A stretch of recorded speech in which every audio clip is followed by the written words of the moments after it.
The Brothers Karamazov by Fyodor Dostoevsky. Translated by Constance Garnett. Book 1. The History of a Family. Chapter 1. Fyodor Pavlovich Karamazov.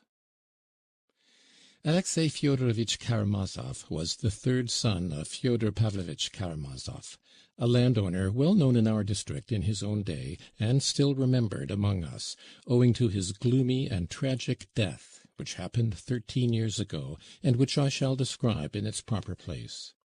For the present, I will only say that this landowner, for so we used to call him, although he hardly spent a day of his life on his own estate, was a strange type, yet one pretty frequently to be met with, a type abject and vicious, and at the same time senseless.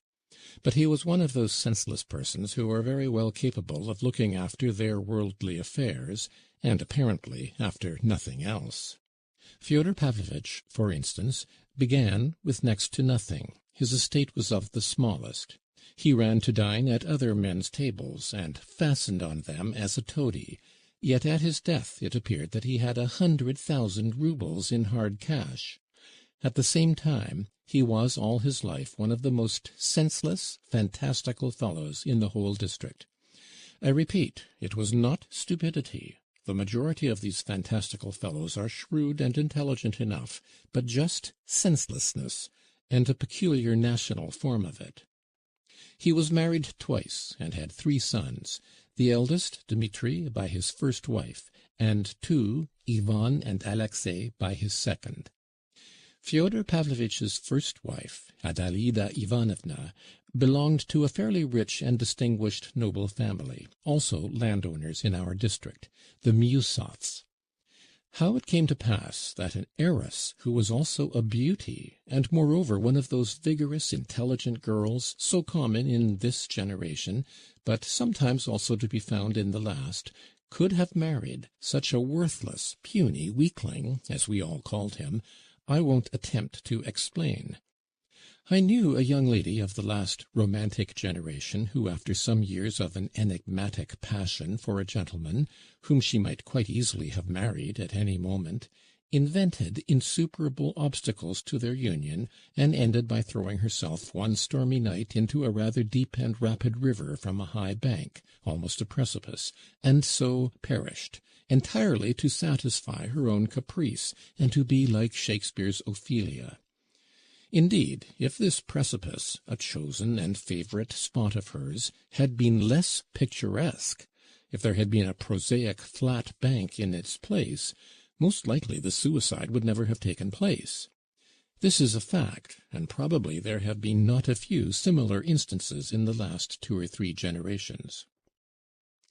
Adelaida Ivanovna Miusov's action was similarly, no doubt, an echo of other people's ideas, and was due to the irritation caused by lack of mental freedom.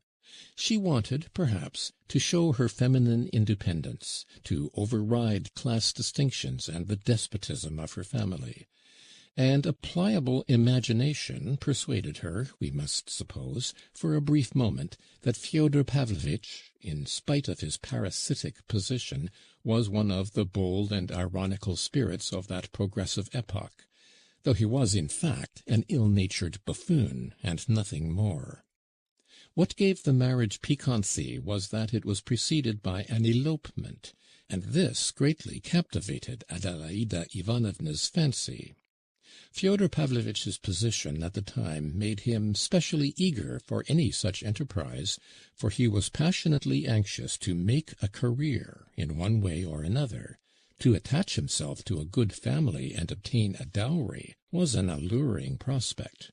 As for mutual love, it did not exist, apparently, either in the bride or in him, in spite of Adelaida Ivanovna's beauty. This was perhaps a unique case of the kind in the life of Fyodor Pavlovitch, who was always of a voluptuous temper and ready to run after any petticoat on the slightest encouragement. She seems to have been the only woman who made no particular appeal to his senses. Immediately after the elopement, Adelaida Ivanovna discerned in a flash that she had no feeling for her husband but contempt. The marriage accordingly showed itself in its true colors with extraordinary rapidity. Although the family accepted the event pretty quickly and apportioned the runaway bride her dowry, the husband and wife began to lead a most disorderly life, and there were everlasting scenes between them. It was said that the young wife showed incomparably more generosity and dignity than Fyodor Pavlovitch, who, as is now known, got hold of all her money up to 25,000 roubles as soon as she received it, so that those thousands were lost to her forever. The little village and the rather fine town-house which formed part of her dowry he did his utmost for a long time to transfer to his name by means of some deed of conveyance. He would probably have succeeded, merely from her moral fatigue and desire to get rid of him, and from the contempt and loathing he aroused by his persistent and shameless importunity. But, fortunately, Adelaida Ivanovna's family intervened and circumvented his greediness. It is known for a fact that frequent fights took place between the husband and wife, but rumor had it that Fyodor Pavlovitch did not beat his wife, but was beaten by her, for she was a hot-tempered, bold, dark-browed, impatient woman, possessed of remarkable physical strength. Finally, she left the house and ran away from Fyodor Pavlovitch with a destitute divinity student, leaving Mitya, a child of 3 years old, in her husband's hands. Immediately Fyodor Pavlovitch introduced a regular harem into the house, and abandoned himself to orgies of drunkenness. In the intervals he used to drive all over the province, complaining tearfully to each and all of Adelaida Ivanovna's having left him, going into details too disgraceful for a husband to mention in regard to his own married life. What seemed to gratify him and flatter his self-love most was to play the ridiculous part of the injured husband, and to parade his woes with embellishments. "One would think that you'd got a promotion, Fyodor Pavlovitch. You seem so pleased in spite of your sorrow," scoffers said to him. Many even added that he was glad of a new comic part in which to play the buffoon, and that it was simply to make it funnier that he pretended to be unaware of his ludicrous position. But, who knows, it may have been simplicity. At last he succeeded in getting on the track of his runaway wife. The poor woman turned out to be in Petersburg, where she had gone with her divinity student, and where she had thrown herself into a life of complete emancipation. Fyodor Pavlovitch at once began bustling about, making preparations to go to Petersburg, with what object he could not himself have said. He would perhaps have really gone, but having determined to do so, he felt at once entitled to fortify himself for the journey by another bout of reckless drinking. And just at that time his wife's family received the news of her death in Petersburg. She had died quite suddenly in a garret, according to one story, of typhus, or, as another version had it, of starvation. Fyodor Pavlovitch was drunk when he heard of his wife's death, and the story is that he ran out into the street and began shouting with joy, raising his hands to heaven, "Lord, now lettest thou thy servant depart in peace." But others said he wept without restraint, like a little child, so much so that people were sorry for him, in spite of the repulsion he inspired. It is quite possible that both versions were true, that he rejoiced at his release, and at the same time wept for her who released him. As a general rule, people, even the wicked, are much more naive and simple-hearted than we suppose, and we ourselves are, too. End of section 1. Book 1, Chapter 2. He gets rid of his eldest son. You can easily imagine what a father such a man could be, and how he would bring up his children. His behavior as a father was exactly what might be expected. He completely abandoned the child of his marriage with Adelaida Ivanovna, not from malice, nor because of his matrimonial grievances, but simply because he forgot him. While he was wearying everyone with his tears and complaints, and turning his house into a sink of debauchery, a faithful servant of the family, Grigory, took the 3-year-old Mitya into his care.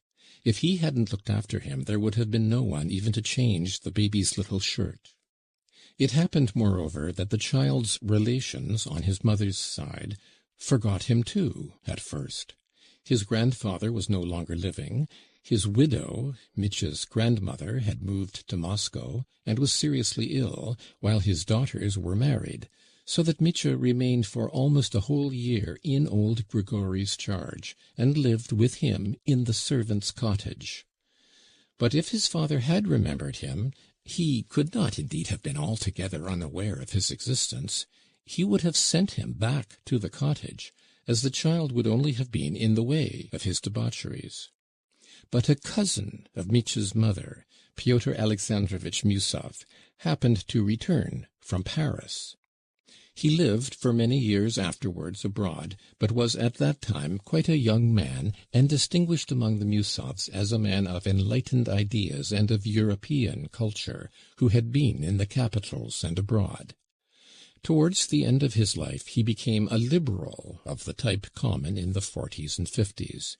In the course of his career he had come into contact with many of the most liberal men of his epoch, both in Russia and abroad. He had known Proudhon and Bakunin personally, and in his declining years was very fond of describing the 3 days of the Paris Revolution of February 1848, hinting that he himself had almost taken part in the fighting on the barricades. This was one of the most grateful recollections of his youth. He had an independent property of about 1,000 souls, to reckon in the old style. His splendid estate lay on the outskirts of our little town, and bordered on the lands of our famous monastery, with which Pyotr Alexandrovitch began an endless lawsuit, almost as soon as he came into the estate, concerning the rights of fishing in the river, or wood-cutting in the forest, I don't know exactly which.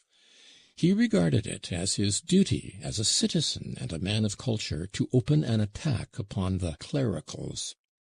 Hearing all about Adelaida Ivanovna, whom he, of course, remembered, and in whom he had at one time been interested, and learning of the existence of Mitya, he intervened, in spite of all his youthful indignation and contempt for Fyodor Pavlovitch. He made the latter's acquaintance for the first time, and told him directly that he wished to undertake the child's education. He used, long afterwards, to tell, as a characteristic touch, that when he began to speak of Mitya, Fyodor Pavlovitch looked for some time as though he did not understand what child he was talking about, and even as though he was surprised to hear that he had a little son in the house. The story may have been exaggerated, yet it must have been something like the truth. Fyodor Pavlovitch was all his life fond of acting, of suddenly playing an unexpected part, sometimes without any motive for doing so, and even to his own direct disadvantage, as for instance in the present case. This habit, however, is characteristic of a very great number of people, some of them very clever ones, not like Fyodor Pavlovitch. Pyotr Alexandrovitch carried the business through vigorously, and was appointed, with Fyodor Pavlovitch, joint guardian of the child, who had a small property, a house and land, left him by his mother. Mitya did, in fact, pass into his cousin's keeping, but as the latter had no family of his own, and after securing the revenues of his estates was in haste to return at once to Paris, he left the boy in charge of one of his cousins, a lady living in Moscow. It came to pass that, settling permanently in Paris, he too forgot the child, especially when the Revolution of February broke out, making an impression on his mind that he remembered all the rest of his life. The Moscow lady died, and Mitya passed into the care of one of her married daughters. I believe he changed his home a 4th time later on. I won't enlarge upon that now, as I shall have much to tell later of Fyodor Pavlovitch's firstborn, and must confine myself now to the most essential facts about him, without which I could not begin my story. In the first place, this Mitya, or rather Dmitri Fyodorovitch, was the only one of Fyodor Pavlovitch's 3 sons who grew up in the belief that he had property, and that he would be independent on coming of age. He spent an irregular boyhood and youth. He did not finish his studies at the gymnasium. He got into a military school, then went to the Caucasus, was promoted, fought a duel, and was degraded to the ranks, earned promotion again, led a wild life, and spent a good deal of money. He did not begin to receive any income from Fyodor Pavlovitch until he came of age, and until then got into debt. He saw and knew his father, Fyodor Pavlovitch, for the first time on coming of age, when he visited our neighborhood on purpose to settle with him about his property. He seems not to have liked his father. He did not stay long with him, and made haste to get away, having only succeeded in obtaining a sum of money and entering into an agreement for future payments from the estate, of the revenues and value of which he was unable, a fact worthy of note, upon this occasion, to get a statement from his father. Fyodor Pavlovitch remarked for the first time then, this too should be noted, that Mitya had a vague and exaggerated idea of his property. Fyodor Pavlovitch was very well satisfied with this, as it fell in with his own designs. He gathered only that the young man was frivolous, unruly, of violent passions, impatient and dissipated, and that if he could only obtain ready money he would be satisfied, although only, of course, for a short time. So Fyodor Pavlovitch began to take advantage of this fact, sending him from time to time small doles, installments. In the end, when 4 years later Mitya, losing patience, came a second time to our little town to settle up once for all with his father, it turned out to his amazement that he had nothing, that it was difficult to get an account even, that he had received the whole value of his property in sums of money from Fyodor Pavlovitch, and was perhaps even in debt to him, that by various agreements into which he had of his own desire entered at various previous dates, he had no right to expect anything more, and so on and so on. The young man was overwhelmed, suspected deceit and cheating, and was almost beside himself. And indeed, this circumstance led to the catastrophe, the account of which forms the subject of my first introductory story, or rather the external side of it. But before I pass to that story, I must say a little of Fyodor Pavlovitch's other 2 sons, and of their origin. End of section 2. Chapter 3. The Second Marriage and the Second Family. Very shortly after getting his 4-year-old Mitya off his hands, Fyodor Pavlovitch married a second time. His second marriage lasted 8 years. He took this second wife, Sophia Ivanovna, also a very young girl, from another province, where he had gone upon some small piece of business in company with a Jew. Though Fyodor Pavlovitch was a drunkard and a vicious debauchee, he never neglected investing his capital, and managed his business affairs very successfully, though no doubt not over scrupulously. Sophia Ivanovna was the daughter of an obscure deacon, and was left from childhood an orphan without relations. She grew up in the house of a general's widow, a wealthy old lady of good position, who was at once her benefactress and tormentor. I do not know the details, but I have only heard that the orphan girl, a meek and gentle creature, was once cut down from a halter in which she was hanging from a nail in the loft. So terrible were her sufferings from the caprice and everlasting nagging of this old woman, who was apparently not bad-hearted, but had become an insufferable tyrant through idleness. Fyodor Pavlovitch made her an offer. Inquiries were made about him, and he was refused. But again, as in his first marriage, he proposed an elopement to the orphan girl. There is very little doubt that she would not on any account have married him if she had known a little more about him in time. But she lived in another province, Besides, what could a little girl of 16 know about it, except that she would be better at the bottom of the river than remaining with her benefactress? So the poor child exchanged a benefactress for a benefactor. Fyodor Pavlovitch did not get a penny this time, for the general's widow was furious. She gave them nothing, and cursed them both. But he had not reckoned on a dowry. What allured him was the remarkable beauty of the innocent girl, above all her innocent appearance, which had a peculiar attraction for a vicious profligate, who had hitherto admired only the coarser types of feminine beauty. "Those innocent eyes slit my soul up like a razor," he used to say afterwards, with his loathsome snigger. In a man so depraved, this might, of course, mean no more than sensual attraction. As he had received no dowry with his wife, and had, so to speak, taken her from the halter, he did not stand on ceremony with her.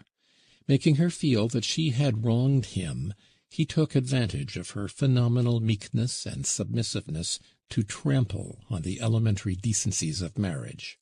He gathered loose women into his house, and carried on orgies of debauchery in his wife's presence.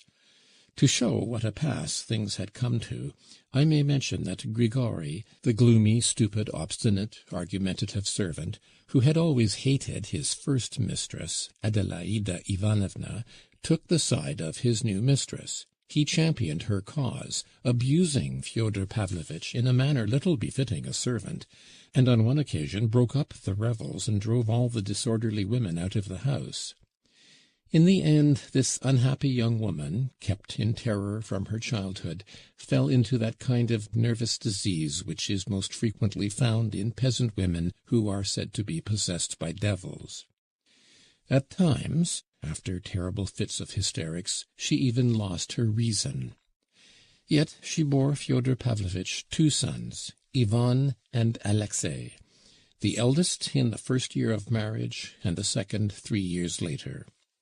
When she died, little Alexei was in his 4th year, and, strange as it seems, I know that he remembered his mother all his life, like a dream, of course. At her death, almost exactly the same thing happened to the 2 little boys as to their elder brother Mitya. They were completely forgotten and abandoned by their father. They were looked after by the same Grigori, and lived in his cottage, where they were found by the tyrannical old lady who had brought up their mother. She was still alive, and had not, all those 8 years, forgotten the insult done her. All that time she was obtaining exact information as to her Sophia's manner of life, and hearing of her illness and hideous surroundings, she declared aloud 2 or 3 times to her retainers, "It serves her right. God has punished her for her ingratitude." Exactly 3 months after Sophia Ivanovna's death, the general's widow suddenly appeared in our town, and went straight to Fyodor Pavlovitch's house. She spent only half an hour in the town, but she did a great deal. It was evening. Fyodor Pavlovitch, whom she had not seen for those 8 years, came in to her drunk. The story is that instantly upon seeing him, without any sort of explanation, she gave him 2 good resounding slaps on the face, seized him by a tuft of hair, and shook him 3 times up and down. Then, without a word, she went straight to the cottage to the 2 boys.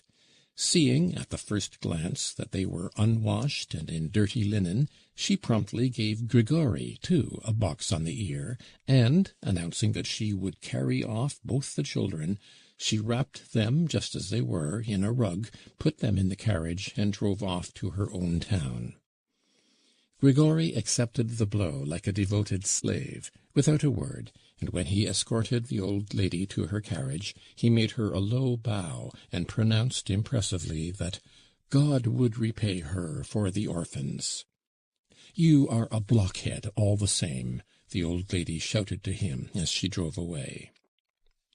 Fyodor Pavlovitch, thinking it over, decided that it was a good thing, and did not refuse the general's widow his formal consent to any proposition in regard to his children's education.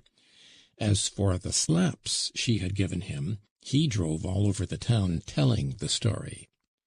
It happened that the old lady died soon after this, but she left the boys in her will 1,000 roubles each, for their instruction, and so that all be spent on them exclusively, with the condition that it be so portioned out as to last till they are 21, for it is more than adequate provision for such children. If other people think fit to throw away their money, let them. I have not read the will myself, but I heard there was something queer of the sort, very whimsically expressed. The principal heir, Yefim Petrovitch Polyanov, the marshal of nobility of the province, turned out, however, to be an honest man.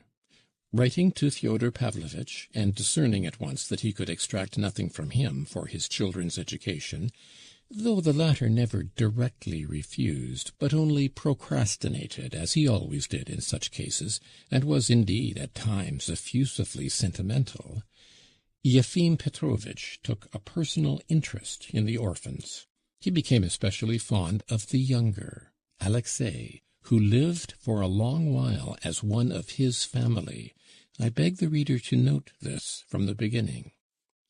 And to Yefim Petrovitch, a man of a generosity and humanity rarely to be met with, the young people were more indebted for their education and bringing up than to anyone. He kept the 2,000 roubles left to them by the general's widow intact, so that by the time they came of age their portions had been doubled by the accumulation of interest. He educated them both at his own expense, and certainly spent far more than 1,000 roubles upon each of them. I won't enter into a detailed account of their boyhood and youth, but will only mention a few of the most important events. Of the elder, Ivan, I will only say that he grew into a somewhat morose and reserved, though far from timid, boy. At 10 years old he had realized that they were living not in their own home, but on other people's charity, and that their father was a man of whom it was disgraceful to speak. This boy began very early, almost in his infancy, so they say at least, to show a brilliant and unusual aptitude for learning. I don't know precisely why, but he left the family of Yefim Petrovitch when he was hardly 13, entering a Moscow gymnasium, and boarding with an experienced and celebrated teacher, an old friend of Yefim Petrovitch. Ivan used to declare afterwards that this was all due to the ardor for good works of Yefim Petrovitch, who was captivated by the idea that the boy's genius should be trained by a teacher of genius. But neither Yefim Petrovitch nor this teacher was living when the young man finished at the gymnasium and entered the university. As Yefim Petrovitch had made no provision for the payment of the tyrannical old lady's legacy, which had grown from 1,000 to 2, it was delayed, owing to formalities inevitable in Russia, and the young man was in great straits for the first 2 years at the university, as he was forced to keep himself all the time he was studying.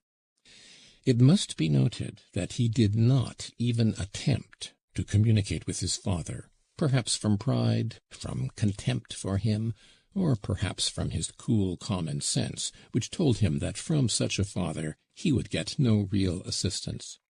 However that may have been, the young man was by no means despondent, and succeeded in getting work, at first giving sixpenny lessons, and afterwards getting paragraphs on street incidents into the newspapers under the signature of "Eye-witness." These paragraphs, it was said, were so interesting and piquant that they were soon taken. This alone showed the young man's practical and intellectual superiority over the masses of needy and unfortunate students of both sexes, who hang about the offices of the newspapers and journals, unable to think of anything better than everlasting entreaties for copying and translations from the French. Having once got into touch with the editors, Ivan Fyodorovitch always kept up his connection with them, and in his latter years at the university he published brilliant reviews of books upon various special subjects, so that he became well known in literary circles. But only in his last year he suddenly succeeded in attracting the attention of a far wider circle of readers, so that a great many people noticed and remembered him. It was rather a curious incident.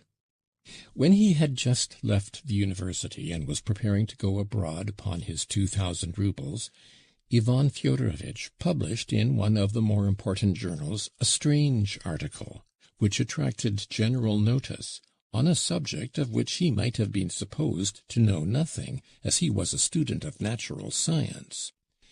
The article dealt with a subject which was being debated everywhere at the time, the position of the ecclesiastical courts.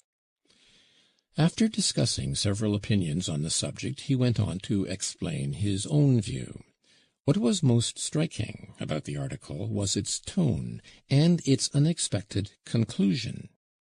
Many of the church party regarded him unquestioningly as on their side, and yet not only the secularists, but even atheists joined them in their applause. Finally, some sagacious persons opined that the article was nothing but an impudent satirical burlesque.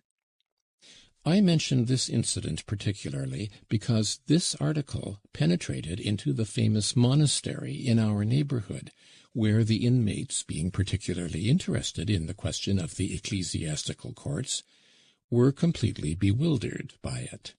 Learning the author's name, they were interested in his being a native of the town and the son of that Fyodor Pavlovitch. And just then it was that the author himself made his appearance among us. Why Ivan Fyodorovitch had come amongst us, I remember asking myself at the time with a certain uneasiness. This fateful visit, which was the first step leading to so many consequences, I never fully explained to myself.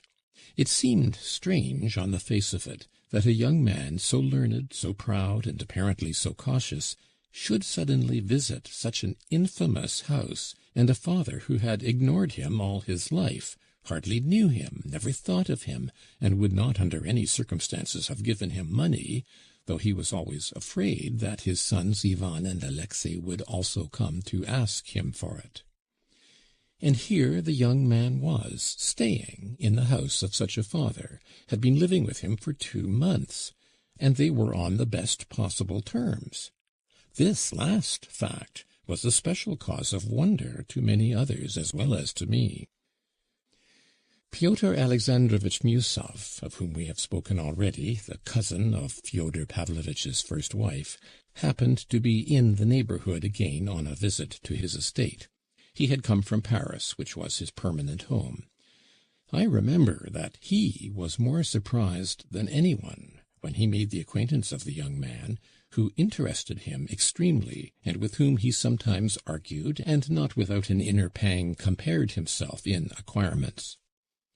"He is proud," he used to say. "He will never be in want of pence.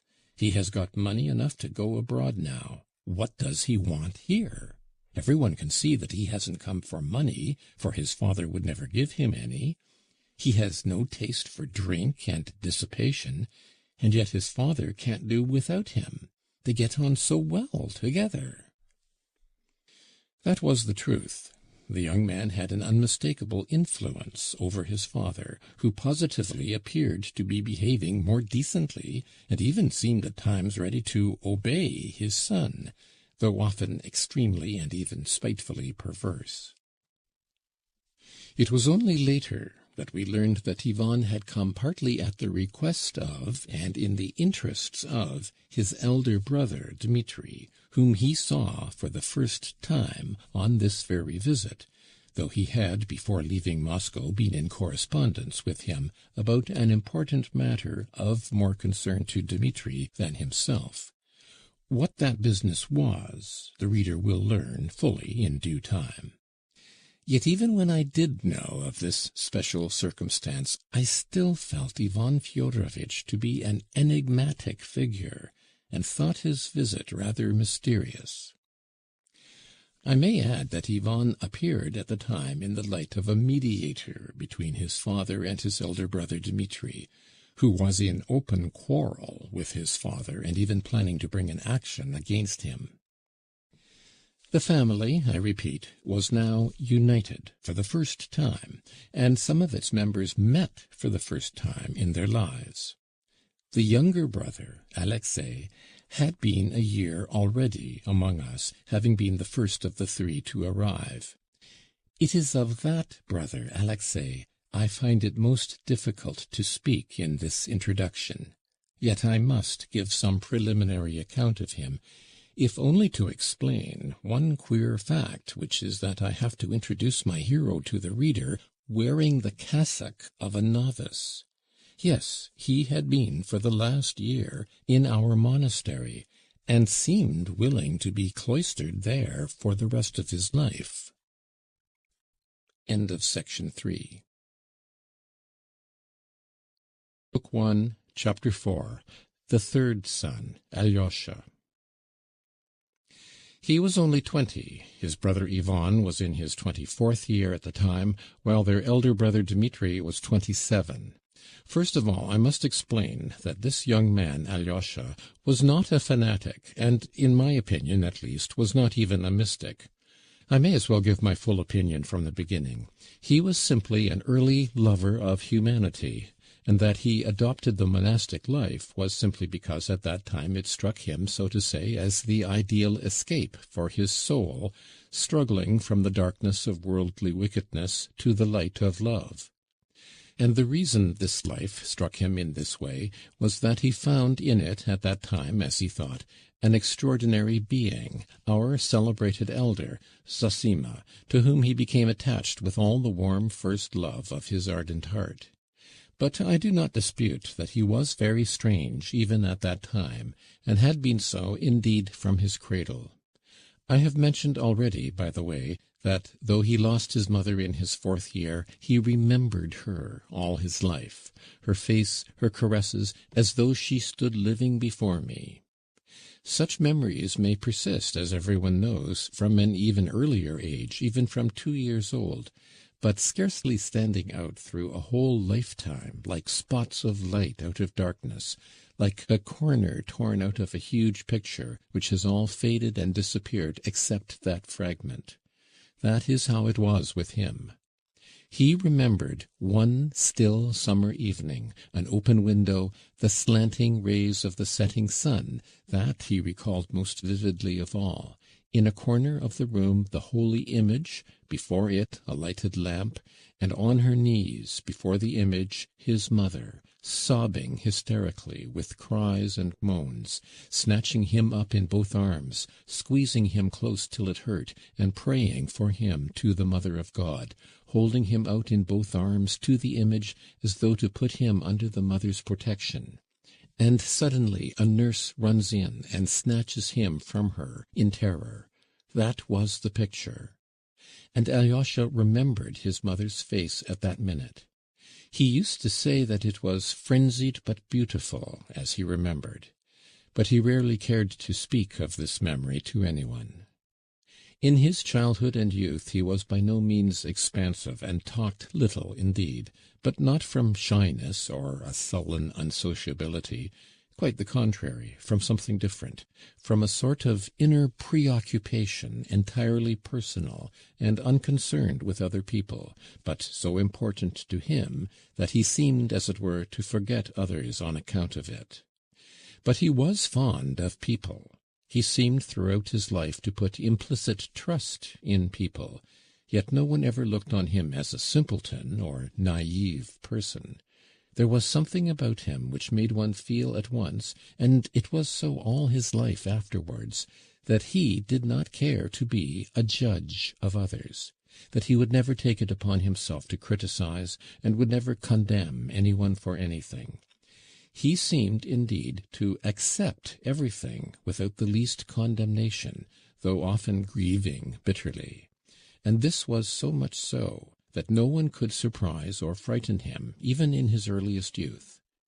Coming at 20 to his father's house, which was a very sink of filthy debauchery, he, chaste and pure as he was, simply withdrew in silence when to look on was unbearable, but without the slightest sign of contempt or condemnation. His father, who had once been in a dependent position, and so was sensitive and ready to take offence, met him at first with distrust and sullenness. "He does not say much," he used to say, "and thinks the more." But soon, within a fortnight indeed, he took to embracing him and kissing him terribly often, with drunken tears, with sottish sentimentality. Yet he evidently felt a real and deep affection for him, such as he had never been capable of feeling for anyone before. Every one, indeed, loved this young man wherever he went, and it was so from his earliest childhood. When he entered the household of his patron and benefactor, Yefim Petrovitch Polyonov, he gained the hearts of all the family, so that they looked on him quite as their own child. Yet he entered the house at such a tender age that he could not have acted from design nor artfulness in winning affection, so that the gift of making himself loved directly and unconsciously was inherent in him, in his very nature, so to speak. It was the same at school, though he seemed to be just one of those children who are distrusted, sometimes ridiculed, and even disliked by their schoolfellows. He was dreamy, for instance, and rather solitary. From his earliest childhood he was fond of creeping into a corner to read, and yet he was a general favourite all the while he was at school. He was rarely playful or merry, but anyone could see at the first glance that this was not from any sullenness. On the contrary, he was bright and good-tempered. He never tried to show off among his schoolfellows. Perhaps because of this, he was never afraid of anyone, yet the boys immediately understood that he was not proud of his fearlessness, and seemed to be unaware that he was bold and courageous. He never resented an insult.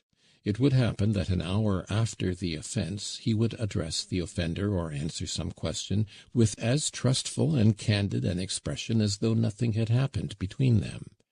And it was not that he seemed to have forgotten or intentionally forgiven the affront, but simply that he did not regard it as an affront, and this completely conquered and captivated the boys. He had one characteristic which made all his schoolfellows, from the bottom class to the top, want to mock at him, not from malice, but because it amused them. This characteristic was a wild, fanatical modesty and chastity. He could not bear to hear certain words and certain conversations about women. There are certain words and conversations unhappily impossible to eradicate in schools. Boys pure in mind and heart, almost children, are fond of talking in school among themselves, and even aloud, of things, pictures, and images, of which even soldiers would sometimes hesitate to speak. More than that, much that soldiers have no knowledge or conception of is familiar to quite young children of our intellectual and higher classes. There is no moral depravity, no real corrupt inner cynicism in it, but there is the appearance of it, and it is often looked upon among them as something refined, subtle, daring, and worthy of imitation. Seeing that Alyosha Karamazov put his fingers in his ears when they talked of that, they used sometimes to crowd round him, pull his hands away, and shout nastiness into both ears, while he struggled, slipped to the floor, tried to hide himself without uttering one word of abuse, enduring their insults in silence. But at last they left him alone, and gave up taunting him with being a regular girl, and what's more, they looked upon it with compassion as a weakness. He was always one of the best in the class, but was never first. At the time of Yefim Petrovitch's death, Alyosha had 2 more years to complete at the provincial gymnasium. The inconsolable widow went almost immediately after his death for a long visit to Italy with her whole family, which consisted only of women and girls. Alyosha went to live in the house of two distant relations of Yefim Petrovitch, ladies whom he had never seen before. On what terms he lived with them he did not know himself. It was very characteristic of him, indeed, that he never cared at whose expense he was living. In that respect he was a striking contrast to his elder brother Ivan, who struggled with poverty for his first 2 years in the university, maintained himself by his own efforts, and had from childhood been bitterly conscious of living at the expense of his benefactor. But this strange trait in Alyosha's character must not, I think, be criticized too severely, for at the slightest acquaintance with him anyone would have perceived that Alyosha was one of those youths, almost of the type of religious enthusiast, who, if they were suddenly to come into possession of a large fortune, would not hesitate to give it away for the asking, either for good works or perhaps to a clever rogue. In general, he seemed scarcely to know the value of money, not, of course, in a literal sense. When he was given pocket-money, which he never asked for, he was either terribly careless of it, so that it was gone in a moment, or he kept it for weeks together, not knowing what to do with it. In later years, Pyotr Alexandrovitch Miusov, a man very sensitive on the score of money and bourgeois honesty, pronounced the following judgment, after getting to know Alyosha. "Here is perhaps the one man in the world whom you might leave alone without a penny, in the centre of an unknown town of 1,000,000 inhabitants, and he would not come to harm, he would not die of cold and hunger, for he would be fed and sheltered at once, and if he were not, he would find a shelter for himself, and it would cost him no effort or humiliation, and to shelter him would be no burden, but, on the contrary, would probably be looked on as a pleasure." He did not finish his studies at the gymnasium. A year before the end of the course he suddenly announced to the ladies that he was going to see his father about a plan which had occurred to him. They were sorry and unwilling to let him go. The journey was not an expensive one, and the ladies would not let him pawn his watch, a parting present from his benefactor's family. They provided him liberally with money, and even fitted him out with new clothes and linen. But he returned half the money they gave him, saying that he intended to go third class. On his arrival in the town, he made no answer to his father's first inquiry why he had come before completing his studies, and seemed, so they say, unusually thoughtful. It soon became apparent that he was looking for his mother's tomb. He practically acknowledged at the time that that was the only object of his visit. But it can hardly have been the whole reason of it. It is more probable that he himself did not understand and could not explain what had suddenly arisen in his soul and drawn him irresistibly into a new, unknown, but inevitable path.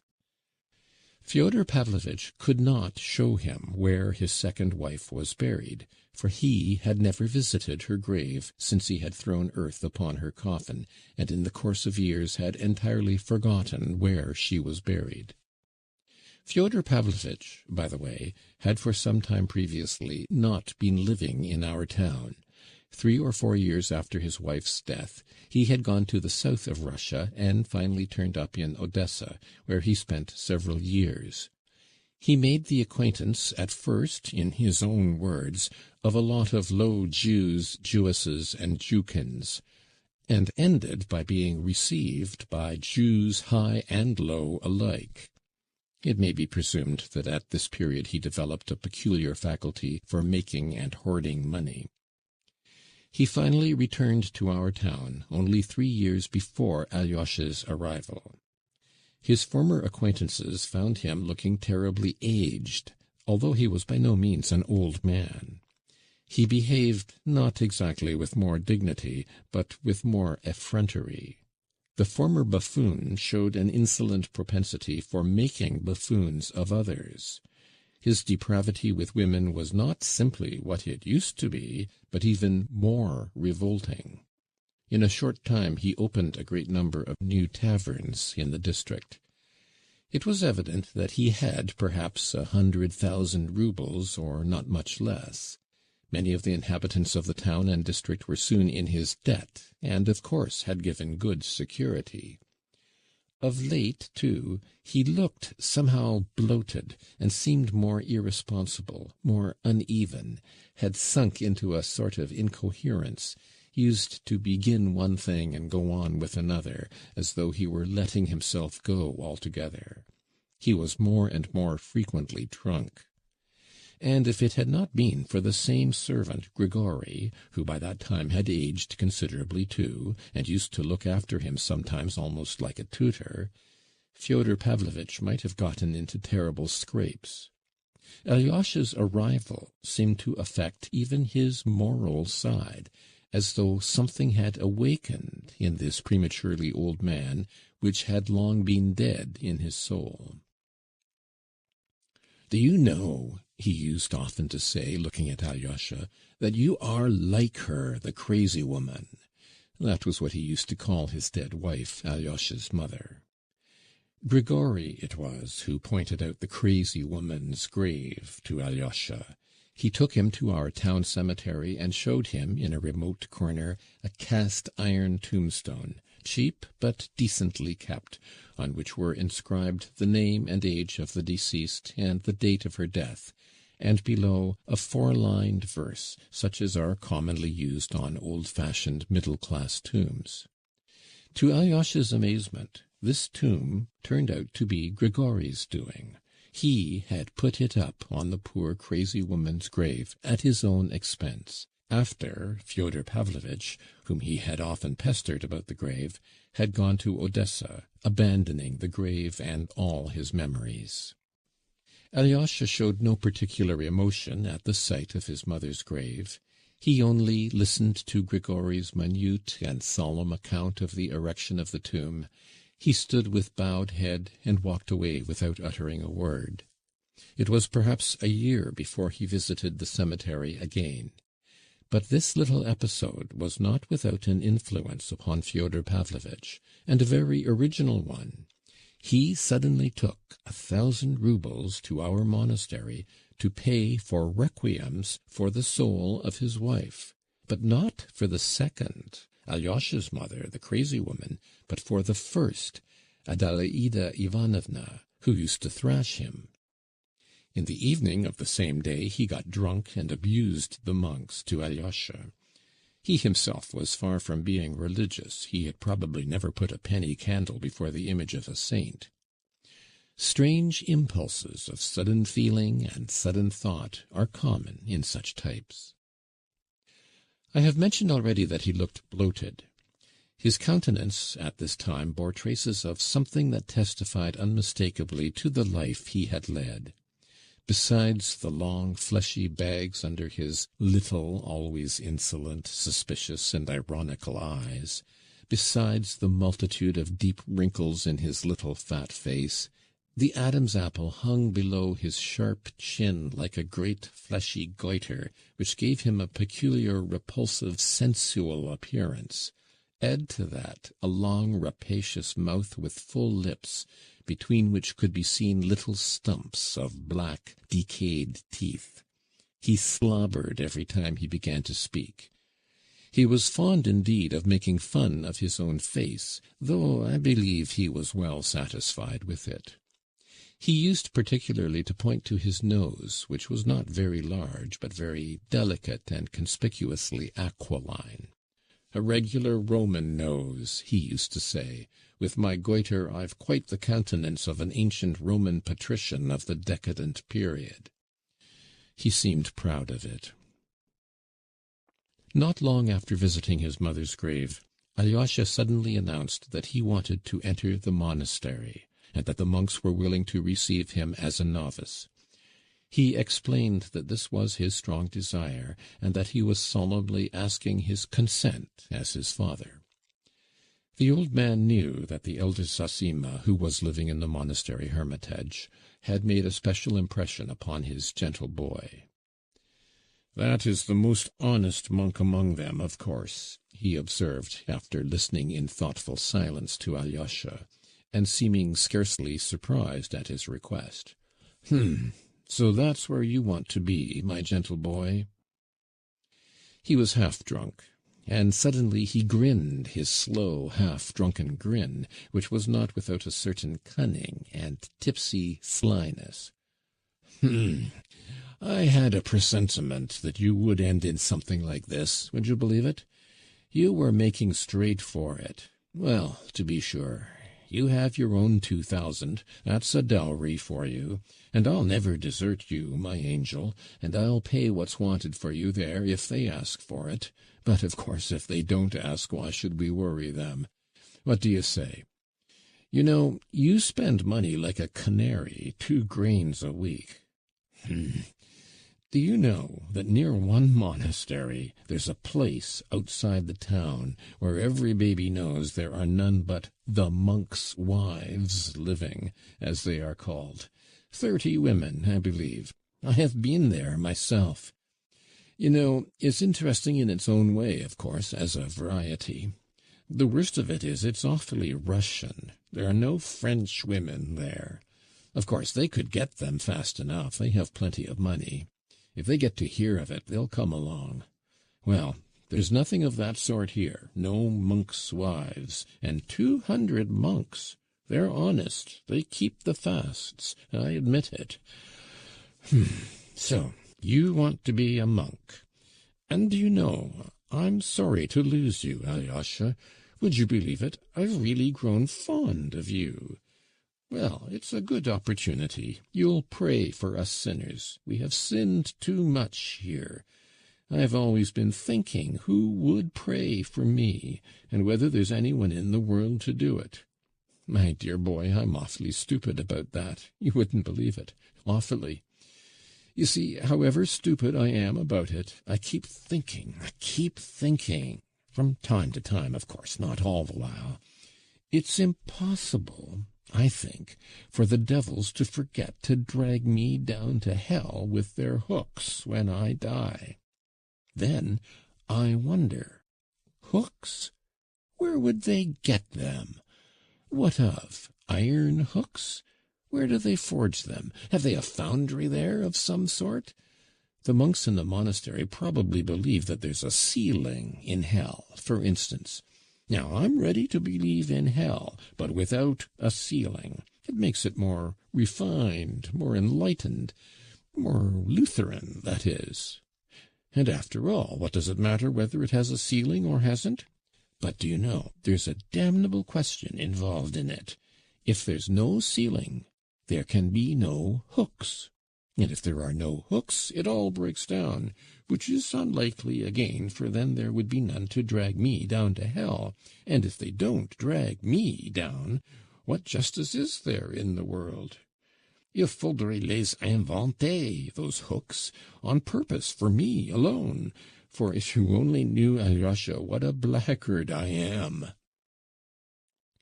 But there are no hooks there, said Alyosha, looking gently and seriously at his father.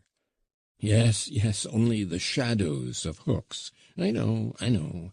That's how a Frenchman described hell. J'ai vu l'ombre d'un cocher qui, avec l'ombre d'une brasse, frappait l'ombre d'une carrosse. How do you know there are no hooks, darling? When you've lived with the monks, you will sing a different tune. But go and get at the truth there, and then come and tell me.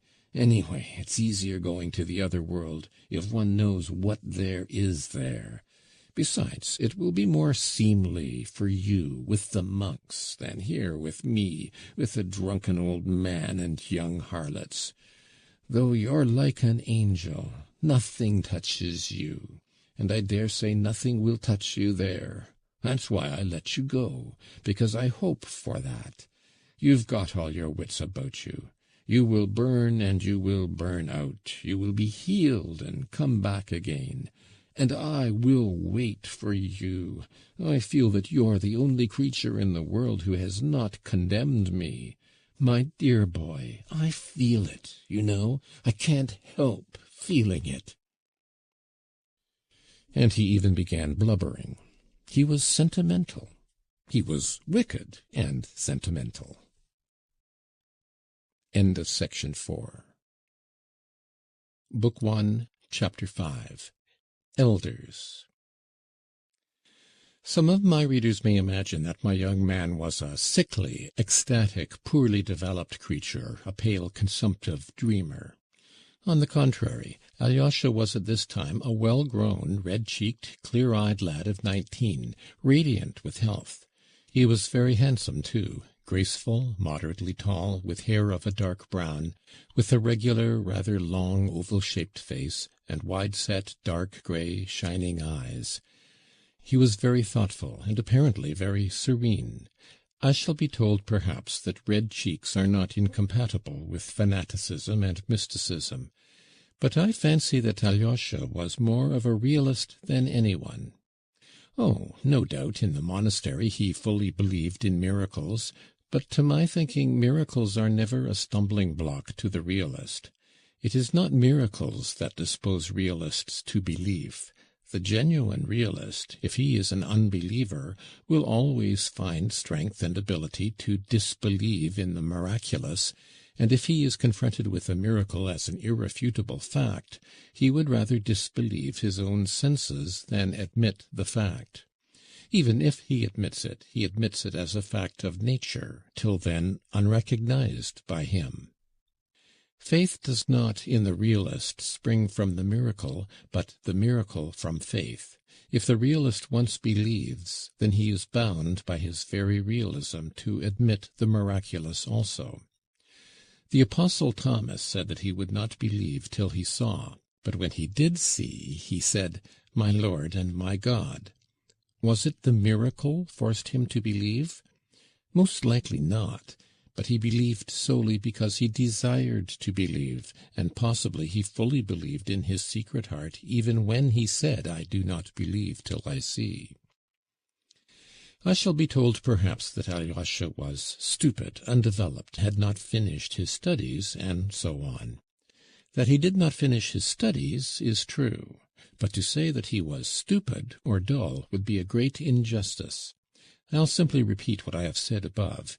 He entered upon this path only because, at that time, it alone struck his imagination and presented itself to him as offering an ideal means of escape for his soul from darkness to light.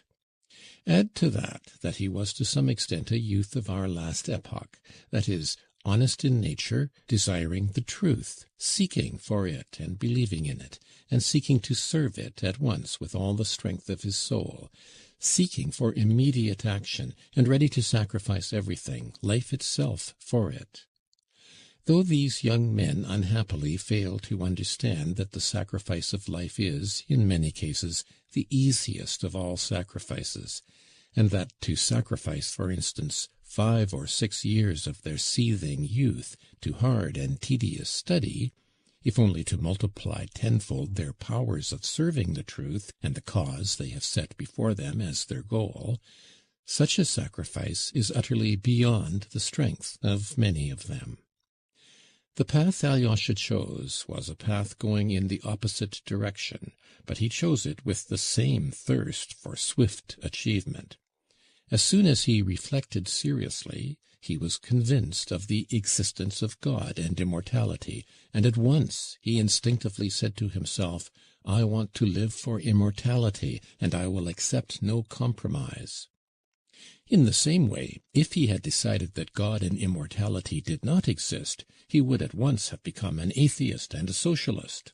For socialism is not merely the labor question, it is before all things the atheistic question, the question of the form taken by atheism today, the question of the Tower of Babel, built without God, not to mount to heaven from earth, but to set up heaven on earth. Alyosha would have found it strange and impossible to go on living as before. It is written, "Give all that thou hast to the poor, and follow me, if thou wouldst be perfect." Alyosha said to himself, "I can't give 2 rubles instead of all, and only go to Mass instead of following him." Perhaps his memories of childhood brought back our monastery, to which his mother may have taken him to Mass. Perhaps the slanting sunlight and the holy image to which his poor crazy mother had held him up still acted upon his imagination. Brooding on these things, he may have come to us perhaps only to see whether here he could sacrifice all or only 2 rubles, and in the monastery he met this elder. I must digress to explain what an elder is in Russian monasteries, and I am sorry that I do not feel very competent to do so. I will try, however, to give a superficial account of it in a few words. Authorities on the subject assert that the institution of elders is of recent date, not more than 100 years old in our monasteries, though in the Orthodox East, especially in Sinai and Athos, it has existed over 1,000 years. It is maintained that it existed in ancient times in Russia also, but through the calamities which overtook Russia, the Tartars, civil war, the interruption of relations with the East after the destruction of Constantinople, this institution fell into oblivion. It was revived among us towards the end of the last century by one of the great ascetics, as they called him, Paisi Velichkovsky, and his disciples. But to this day it exists in few monasteries only, and has sometimes been almost persecuted as an innovation in Russia. It flourished especially in the celebrated Kozelsky Optin monastery. When and how it was introduced into our monastery, I cannot say. There had already been 3 such elders, and Zosima was the last of them. But he was almost dying of weakness and disease, and they had no one to take his place. The question for our monastery was an important one, for it had not been distinguished by anything in particular till then. They had neither relics of saints, nor wonder-working icons, nor glorious traditions, nor historical exploits.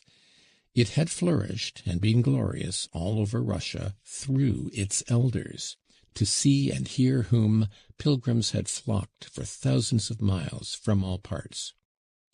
What was such an elder? An elder was one who took your soul, your will, into his soul and his will. When you choose an elder, you renounce your own will and yield it to him in complete submission, complete self-abnegation. This novitiate, this terrible school of abnegation, is undertaken voluntarily, in the hope of self-conquest, of self-mastery, in order, after a life of obedience, to attain perfect freedom, that is, from self, to escape the lot of those who have lived their whole life without finding their true selves in themselves. This institution of elders is not founded on theory, but was established in the East from the practice of 1,000 years. The obligations due to an elder are not the ordinary obedience which has always existed in our Russian monasteries. The obligation involves confession to the elder by all who have submitted themselves to him, and to the indissoluble bond between him and them. The story is told, for instance, that in the early days of Christianity, one such novice, failing to fulfill some command laid upon him by his elder, left his monastery in Syria and went to Egypt. There, after great exploits, he was found worthy at last to suffer torture and a martyr's death for the faith. When the Church, regarding him as a saint, was burying him, suddenly, at the deacon's exhortation, "Depart all ye unbaptized," the coffin containing the martyr's body left its place and was cast forth from the church, and this took place 3 times. And only at last they learnt that this holy man had broken his vow of obedience and left his elder, and therefore could not be forgiven without the elder's absolution, in spite of his great deeds. Only after this could the funeral take place. This, of course, is only an old legend, but here is a recent instance. A monk was suddenly commanded by his elder to quit Athos. which he loved as a sacred place and a haven of refuge, and to go first to Jerusalem to do homage to the holy places, and then to go to the north to Siberia. There is the place for thee, and not here. The monk, overwhelmed with sorrow, went to the ecumenical patriarch at Constantinople, and besought him to release him from his obedience. But the patriarch replied that not only was he unable to release him, but there was not and could not be on earth a power which could release him, except the elder who had himself laid that duty upon him. In this way the elders are endowed, in certain cases, with unbounded and inexplicable authority. That is why in many of our monasteries the institution was at first resisted, almost to persecution. Meantime, the elders immediately began to be highly esteemed among the people. Masses of the ignorant people, as well as men of distinction, flocked, for instance, to the elders of our monastery to confess their doubts, their sins, and their sufferings, and ask for counsel and admonition. Seeing this, the opponents of the elders declared that the sacrament of confession was being arbitrarily and frivolously degraded, though the continual opening of the heart to the elder by the monk or the layman had nothing of the character of the sacrament. In the end, however, the institution of elders has been retained and is becoming established in Russian monasteries. It is true, perhaps, that this instrument, which had stood the test of 1,000 years for the moral regeneration of a man from slavery to freedom and to moral perfectibility, may be a two-edged weapon, and it may lead some not to humility and complete self-control, but to the most satanic pride, that is, to bondage and not to freedom. The elder Zosima was 65. He came of a family of landowners, had been in the army in early youth, and served in the Caucasus as an officer. He had, no doubt, impressed Alyosha by some peculiar quality of his soul. Alyosha lived in the cell of the elder, who was very fond of him and let him wait upon him. It must be noted that Alyosha was bound by no obligation, and could go where he pleased and be absent for whole days. Though he wore the monastic dress, it was voluntarily, not to be different from others. No doubt he liked to do so. Possibly his youthful imagination was deeply stirred by the power and fame of his elder. It was said that so many people had for years past come to confess their sins to Father Zosima and to entreat him for words of advice and healing, that he had acquired the keenest intuition, and could tell from an unknown face what a newcomer wanted, and what was the suffering on his conscience. He sometimes astounded and almost alarmed his visitors by his knowledge of their secrets before they had spoken a word. Alyosha noticed that many, almost all, went into the elder for the first time with apprehension and uneasiness, but came out with bright and happy faces. Alyosha was particularly struck by the fact that Father Zosima was not at all stern. On the contrary, he was almost always gay. The monks used to say that he was more drawn to those who were more sinful, and the greater the sinner, the more he loved him. There were, no doubt, up to the end of his life, among the monks, some who hated and envied him, but they were few in number, and they were silent, though among them were some of great dignity in the monastery. One, for instance, of the older monks, distinguished for his strict keeping of fasts and vows of silence. But the majority were on Father Zosima's side, and very many of them loved him with all their hearts, warmly and sincerely. Some were almost fanatically devoted to him, and declared, though not quite aloud, that he was a saint, that there could be no doubt of it, and, seeing that his end was near, they anticipated miracles and great glory to the monastery in the immediate future from his relics. Alyosha had unquestioning faith in the miraculous power of the elder, just as he had unquestioning faith in the story of the coffin that flew out of the church. He saw many who came with sick children or relatives, and besought the elder to lay hands on them and to pray over them, return shortly after, some the next day, and, falling in tears at the elder's feet, thank him for healing their sick. Whether they had really been healed, or were simply better in the natural course of the disease, was a question which did not exist for Alyosha, for he fully believed in the spiritual power of his teacher, and rejoiced in his fame, in his glory, as though it were his own triumph. His heart throbbed, and he beamed, as it were, all over, when the elder came out to the gates of the hermitage into the waiting crowd of pilgrims of the humbler class, who had flocked from all parts of Russia on purpose to see the elder and obtain his blessing.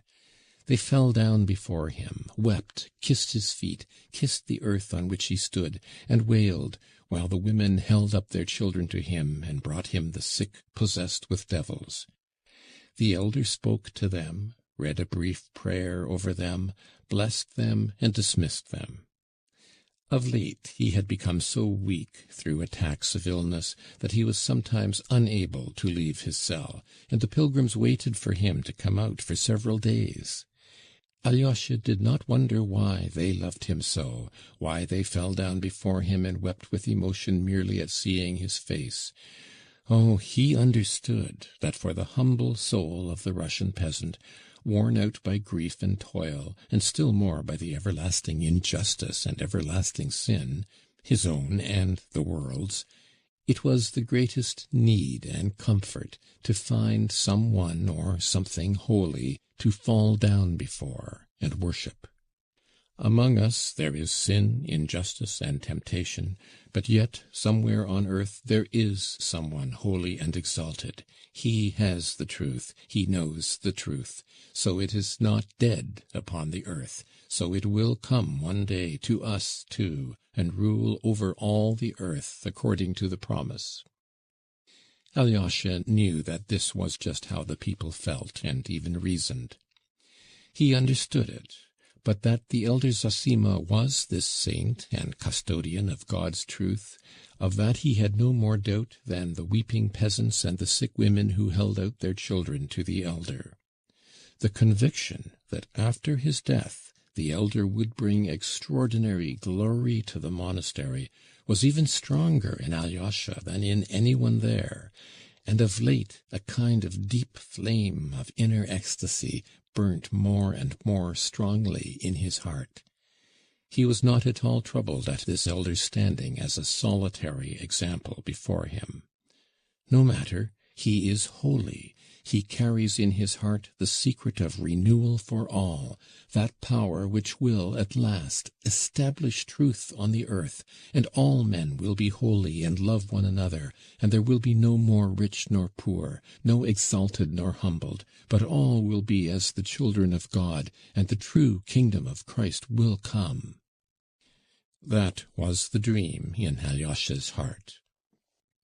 The arrival of his two brothers, whom he had not known till then, seemed to make a great impression on Alyosha. He more quickly made friends with his half-brother Dmitri, though he arrived later, than with his own brother Ivan. He was extremely interested in his brother Ivan, but when the latter had been 2 months in the town, though they had met fairly often, they were still not intimate. Alyosha was naturally silent, and he seemed to be expecting something, ashamed about something, while his brother Ivan, though Alyosha noticed at first that he looked long and curiously at him, seemed soon to have left off thinking of him. Alyosha noticed it with some embarrassment. He ascribed his brother's indifference at first to the disparity of their age and education. But he also wondered whether the absence of curiosity and sympathy in Ivan might be due to some other cause entirely unknown to him. He kept fancying that Ivan was absorbed in something inward and important, that he was striving towards some goal, perhaps very hard to attain, and that was why he had no thought for him. Alyosha wondered, too, whether there was not some contempt on the part of the learned atheist for him, a foolish novice. He knew for certain that his brother was an atheist. He could not take offence at this contempt, if it existed, yet with an uneasy embarrassment which he did not himself understand, he waited for his brother to come nearer to him. Dmitri used to speak of Ivan with the deepest respect and with the peculiar earnestness. From him Alyosha learnt all the details of the important affair which had of late formed such a close and remarkable bond between the two elder brothers. Dmitri's enthusiastic references to Ivan were the more striking in Alyosha's eyes, since Dmitri was, compared with Ivan, almost uneducated, and the two brothers were such a contrast in personality and character that it would be difficult to find two men more unlike. It was at this time that the meeting, or rather gathering, of the members of this inharmonious family took place in the cell of the elder who had such an extraordinary influence on Alyosha. The pretext for this gathering was a false one. It was at this time that the discord between Dmitri and his father seemed at its acutest stage, and their relations had become insufferably strained. Fyodor Pavlovitch seems to have been the first to suggest, apparently in joke, that they should all meet in Father Zosima's cell, and that, without appealing to his direct intervention, they might more decently come to an understanding under the conciliating influence of the elder's presence. Dmitri, who had never seen the elder, naturally supposed that his father was trying to intimidate him, but as he secretly blamed himself for his outbursts of temper with his father on several recent occasions, he accepted the challenge. It must be noted that he was not, like Ivan, staying with his father, but living apart at the other end of the town. It happened that Pyotr Alexandrovitch Miusov, who was staying in the district at the time, caught eagerly at the idea. A liberal of the 40s and 50s, a free thinker and atheist, he may have been led on by boredom or the hope of frivolous diversion. He was suddenly seized with the desire to see the monastery and the holy man. As his lawsuit with the monastery still dragged on, he made it the pretext for seeing the superior, in order to attempt to settle it amicably. A visitor coming with such laudable intentions might be received with more attention and consideration than if he came from simple curiosity. Influences from within the monastery were brought to bear on the elder, who of late had scarcely left his cell, and had been forced by illness to deny even his ordinary visitors. In the end he consented to see them, and the day was fixed. "Who has made me a judge over them?" was all he said, smilingly, to Alyosha. Alyosha was much perturbed when he heard of the proposed visit. Of all the wrangling, quarrelsome party, Dmitri was the only one who could regard the interview seriously. All the others would come from frivolous motives, perhaps insulting to the elder. Alyosha was well aware of that. Ivan and Miusov would come from curiosity, perhaps of the coarsest kind, while his father might be contemplating some piece of buffoonery. Though he said nothing, Alyosha thoroughly understood his father. The boy, I repeat, was far from being so simple as everyone thought him. He awaited the day with a heavy heart. No doubt he was always pondering in his mind how the family discord could be ended, but his chief anxiety concerned the elder. He trembled for him, for his glory, and dreaded any affront to him, especially the refined, courteous irony of Miusov, and the supercilious half-utterances of the highly educated Ivan. He even wanted to venture on warning the elder, telling him something about them, but on second thoughts said nothing. He only sent word the day before, through a friend, to his brother Dmitri, that he loved him and expected him to keep his promise. Dmitri wondered, for he could not remember what he had promised, but he answered by letter that he would do his utmost not to let himself be provoked by vileness, but that, although he had a deep respect for the elder and for his brother Ivan, he was convinced that the meeting was either a trap for him or an unworthy farce. "Nevertheless, I would rather bite out my tongue than be lacking in respect to the sainted man whom you reverence so highly," he wrote in conclusion. Alyosha was not greatly cheered by the letter. End of section 5. Book 2. An Unfortunate Gathering. Chapter 1. They arrive at the monastery. It was a warm, bright day at the end of August. The interview with the elder had been fixed for 11:30, immediately after late Mass. Our visitors did not take part in the service, but arrived just as it was over. First, an elegant open carriage, drawn by 2 valuable horses, drove up with Miusov and a distant relative of his, a young man of 20, called Pyotr Fomitch Kalganov. This young man was preparing to enter the university. Miusov, with whom he was staying for the time, was trying to persuade him to go abroad to the University of Zurich or Jena. The young man was still undecided. He was thoughtful and absent-minded. He was nice-looking, strongly built, and rather tall. There was a strange fixity in his gaze at times.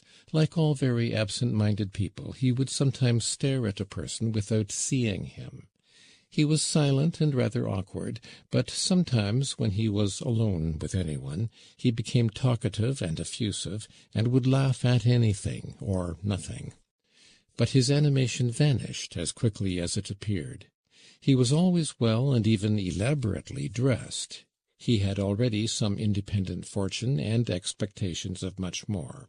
He was a friend of Alyosha's. In an ancient, jolting but roomy hired carriage, with a pair of old pinkish-grey horses, a long way behind Miusov's carriage, came Fyodor Pavlovitch with his son Ivan. Dmitri was late, though he had been informed of the time the evening before. The visitors left their carriage at the hotel, outside the precincts, and went to the gates of the monastery on foot.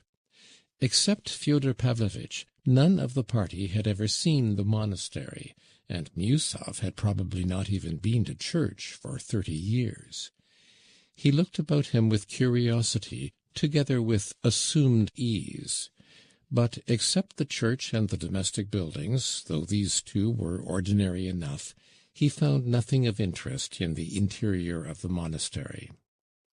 The last of the worshippers were coming out of the church, bareheaded and crossing themselves. Among the humbler people were a few of higher rank, 2 or 3 ladies and a very old general. They were all staying at the hotel.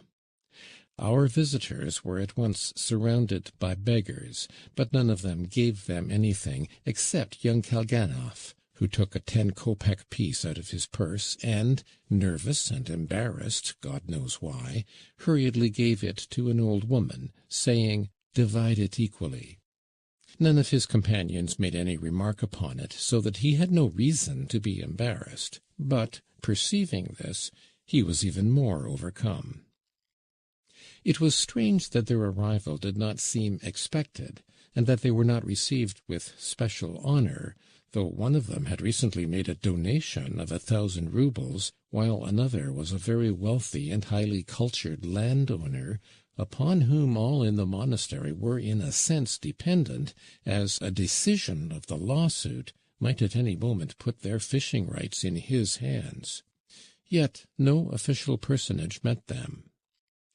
Miusov looked absent-mindedly at the tombstones round the church, and was on the point of saying that the dead buried here must have paid a pretty penny for the right of lying in this holy place, but refrained. His liberal irony was rapidly changing almost into anger. "Who the devil is there to ask in this imbecile place? We must find out, for time is passing," he observed suddenly, as though speaking to himself. All at once there came up a bald-headed elderly man with ingratiating little eyes, wearing a full summer overcoat. Lifting his hat, he introduced himself with a honeyed lisp as Maximov, a landowner of Tula. He at once entered into our visitor's difficulty. "Father Zossima lives in the hermitage, apart, 400 paces from the monastery, the other side of the copse."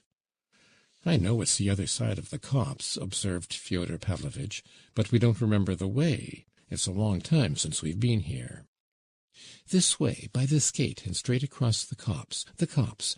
Come with me, won't you? I'll show you. I have to go. I'm going myself. This way, this way." They came out of the gate and turned towards the copse.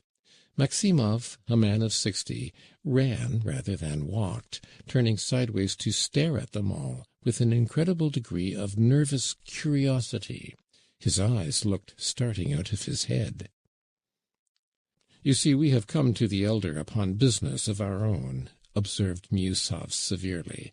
"That personage has granted us an audience, so to speak, and so, though we thank you for showing us the way, we cannot ask you to accompany us." "I've been there. I've been already. Un chevalier parfait," and Maximov snapped his fingers in the air. "Who is a chevalier?" asked Miusov. "The elder, the splendid elder, the honor and glory of the monastery, Zossima, such an elder." But his incoherent talk was cut short by a very pale, wan-looking monk of medium height, wearing a monk's cap, who overtook them. Fyodor Pavlovitch and Miusov stopped. The monk, with an extremely courteous, profound bow, announced, "The Father Superior invites all of you gentlemen to dine with him after your visit to the hermitage. At 1 o'clock, not later. And you also," he added, addressing Maximov. "That I certainly will, without fail," cried Fyodor Pavlovitch, hugely delighted at the invitation. "And believe me, we've all given our word to behave properly here.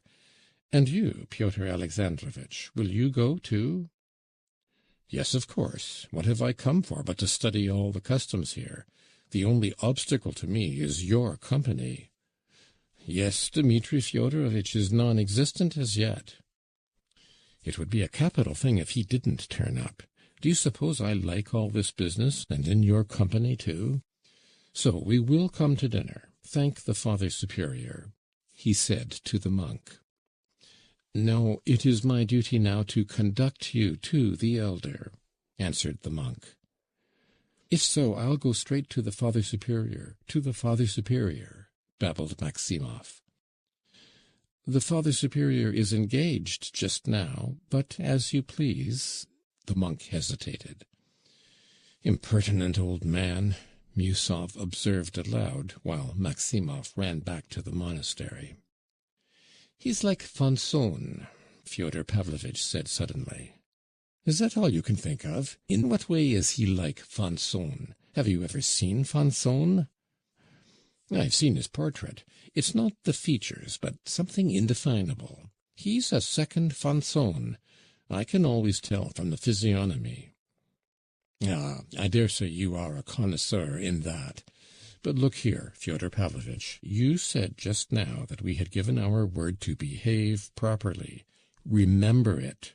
I advise you to control yourself. But if you begin to play the fool, I don't intend to be associated with you here. You see what a man he is." He turned to the monk. "I'm afraid to go among decent people with him." A fine smile, not without a certain slyness, came onto the pale, bloodless lips of the monk, but he made no reply, and was evidently silent from a sense of his own dignity. Miusov frowned more than ever. "Oh, devil take them all! An outer show, elaborated through centuries, and nothing but charlatanism and nonsense underneath," flashed through Miusov's mind. "Here's the hermitage, we've arrived," cried Fyodor Pavlovitch. "The gates are shut," and he repeatedly made the sign of the cross to the saints painted above and on the sides of the gates. when you go to Rome, you must do as the Romans do. Here in this hermitage there are 25 saints being saved. They look at one another and eat cabbages, and not one woman goes in at this gate. That's what is remarkable, and that really is so. But I did hear that the elder receives ladies," he remarked suddenly to the monk. "Women of the people are here, too, now, lying in the portico there waiting. But for ladies of higher rank, 2 rooms have been built adjoining the portico, but outside the precincts. You can see the windows, and the elder goes out to them by an inner passage when he is well enough. They are always outside the precincts. There is a Harkov lady, Madame Holikov, waiting there now with her sick daughter. Probably he has promised to come out to her, though of late he has been so weak that he has hardly shown himself even to the people. So then there are loopholes, after all, to creep out of the hermitage to the ladies. Don't suppose, Holy Father, that I mean any harm, but do you know that at Athos not only the visits of women are not allowed, but no creature of the female sex, no hens, nor turkey hens, nor cows? Fyodor Pavlovitch, I warn you, I shall go back and leave you here. They'll turn you out when I'm gone." "But I'm not interfering with you, Pyotr Alexandrovitch. Look," he cried suddenly, stepping within the precincts, "what a vale of roses they live in!" Though there were no roses now, there were numbers of rare and beautiful autumn flowers, growing wherever there was space for them, and evidently tended by a skilful hand. There were flower-beds round the church and between the tombs, and the one-storied wooden house where the elder lived was also surrounded with flowers. "And was it like this in the time of the last elder, Varsonofy? He didn't care for such elegance. They say he used to jump up and thrash even ladies with a stick," observed Fyodor Pavlovitch as he went up the steps. "The elder Varsonofy did sometimes seem rather strange, but a great deal that's told is foolishness. He never thrashed anyone," answered the monk. "Now, gentlemen, if you will wait a minute, I will announce you." "Fyodor Pavlovitch, for the last time, you're compact, do you hear? Behave properly, or I will pay you out," Yusuf had time to mutter again. "I can't think why you are so agitated," Fyodor Pavlovitch observed sarcastically. "Are you uneasy about your sins? They say he can tell by one's eyes what one has come about. And what a lot you think of their opinion! You, a Parisian, and so advanced! I'm surprised at you." But Yusuf had no time to reply to this sarcasm. They were asked to come in. He walked in, somewhat irritated. "Now, I know myself. I am annoyed. I shall lose my temper and begin to quarrel, and lower myself and my ideas," he reflected. End of section 6. Book 2, Chapter 2, The Old Buffoon. They entered the room almost at the same moment that the elder came in from his bedroom. There were already in the salle, awaiting the elder, 2 monks of the hermitage, one the father librarian, and the other Father Palissy, a very learned man, so they said, in delicate health, though not old. There was also a tall young man who looked about 22, standing in the corner throughout the interview. He had a broad, fresh face and clever, observant, narrow brown eyes, and was wearing ordinary dress. He was a divinity student, living under the protection of the monastery. His expression was one of unquestioning but self-respecting reverence. Being in a subordinate and dependent position, and so not on an equality with the guests, he did not greet them with a bow. Father Zossima was accompanied by a novice and by Alyosha. The 2 monks rose and greeted him with a very deep bow, touching the ground with their fingers, then kissed his hand. Blessing them, the elder replied with as deep a reverence to them, and asked their blessing. The whole ceremony was performed very seriously and with an appearance of feeling, not like an everyday rite. but Miusov fancied that it was all done with intentional impressiveness. He stood in front of the other visitors. He ought, he had reflected upon it the evening before, from simple politeness, since it was the custom here, to have gone up to receive the elder's blessing, even if he did not kiss his hand. But when he saw all this bowing and kissing on the part of the monks, he instantly changed his mind. With dignified gravity he made a rather deep, conventional bow, and moved away to a chair.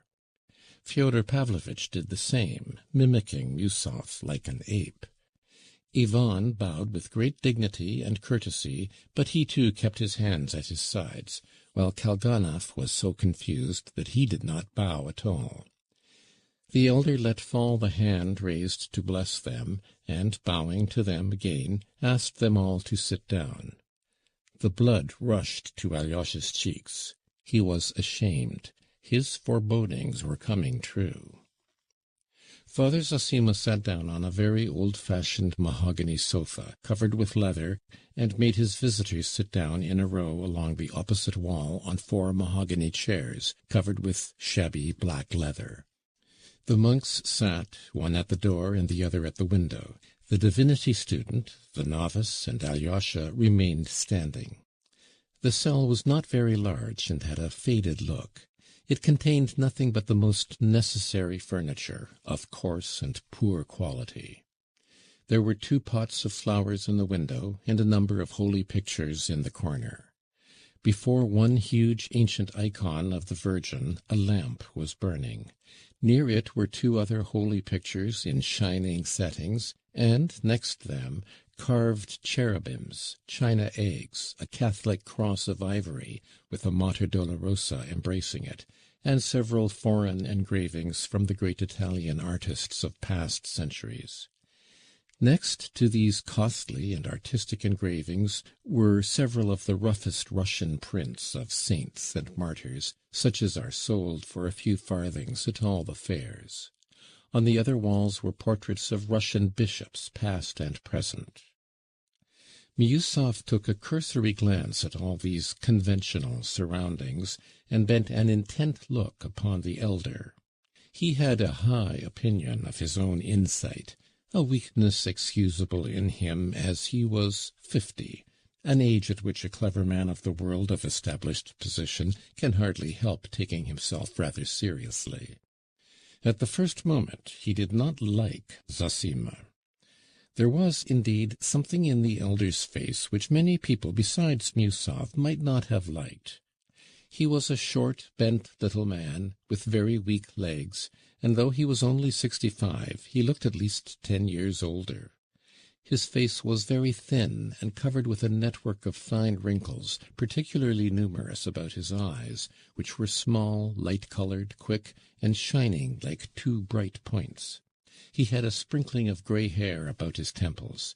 His pointed beard was small and scanty, and his lips, which smiled frequently, were as thin as 2 threads. His nose was not long, but sharp, like a bird's beak. To all appearances a malicious soul, full of petty pride, thought Miusov. He felt altogether dissatisfied with his position. A cheap little clock on the wall struck 12 hurriedly, and served to begin the conversation. "Precisely to our time," cried Fyodor Pavlovitch, "but no sign of my son, Dmitri. I apologize for him, sacred elder." Alyosha shuddered all over at sacred elder. "I am always punctual myself, minute for minute, remembering that punctuality is the courtesy of kings." "But you are not a king, anyway," Miusov muttered, losing his self-restraint at once.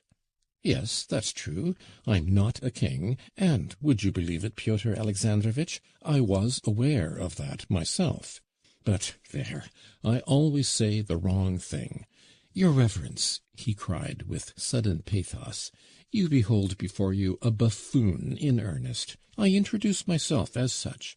It's an old habit, alas, and if I sometimes talk nonsense out of place, it's with an object, with the object of amusing people and making myself agreeable. One must be agreeable, mustn't one? I was 7 years ago in a little town where I had business, and I made friends with some merchants there. We went to the captain of police because we had to see him about something, and to ask him to dine with us. He was a tall, fat, fair, sulky man, the most dangerous type in such cases. It's their liver. I went straight up to him, and with the ease of a man of the world, you know, "Mr. Ispravnik," said I, "be our napravnik." "What do you mean by napravnik?" said he. I saw, at the first half-second, that it had missed fire. He stood there so glum. "I wanted to make a joke," said I, "for the general diversion, as Mr. Napravnik is our well-known Russian orchestra conductor, and what we need for the harmony of our undertaking is someone of that sort." And I explained my comparison very reasonably, didn't I? "Excuse me," said he, "I am an ispravnik, and I do not allow puns to be made on my calling." He turned and walked away. I followed him, shouting, "Yes, yes, you are an ispravnik, not a napravnik." "No," he said, "since you called me a napravnik, I am one." And would you believe it? It ruined our business. And I'm always like that, always injuring myself with my politeness. Once, many years ago, I said to an influential person, "Your wife is a ticklish lady," in an honourable sense, of the moral qualities, so to speak. But he asked me, "Why, have you tickled her?" I thought I'd be polite, so I couldn't help saying, "Yes," and he gave me a fine tickling on the spot. Only that happened long ago, so I'm not ashamed to tell the story. I'm always injuring myself like that. "You're doing it now," muttered Musov with disgust. Father Zossima scrutinized them both in silence. "Am I?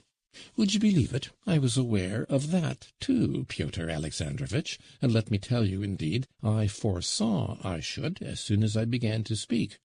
And do you know, I foresaw, too, that you'd be the first to remark on it.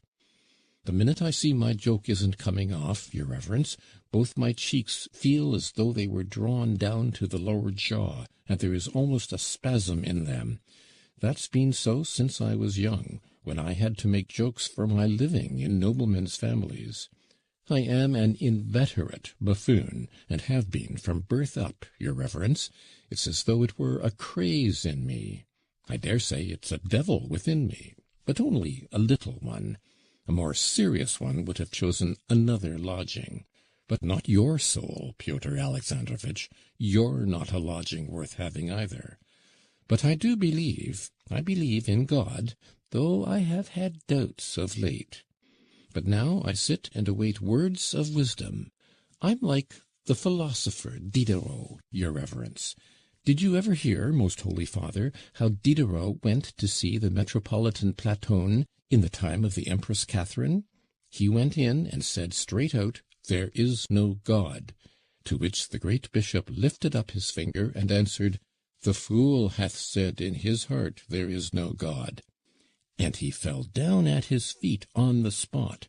"I believe," he cried, "and will be christened." And so he was. Princess Dashkoff was his godmother, and Potyomkin his godfather. "Fyodor Pavlovitch, this is unbearable. You know you're telling lies, and that stupid anecdote isn't true. Why are you playing the fool?" cried Musov in a shaking voice. "I suspected all my life that it wasn't true," Fyodor Pavlovitch cried with conviction. "But I'll tell you the whole truth, gentlemen. Great elder, forgive me. The last thing about Diderot's christening I made up just now. I never thought of it before. I made it up to add piquancy. I play the fool, Pyotr Alexandrovitch, to make myself agreeable, though I really don't know myself sometimes what I do it for. And as for Diderot, I heard as far as 'the fool hath said in his heart' 20 times from the gentry about here when I was young. I heard your aunt, Pyotr Alexandrovitch, tell the story. They all believe to this day that the infidel Diderot came to dispute about God with the Metropolitan Platon." Musov got up, forgetting himself in his impatience. He was furious, and conscious of being ridiculous. What was taking place in the cell was really incredible.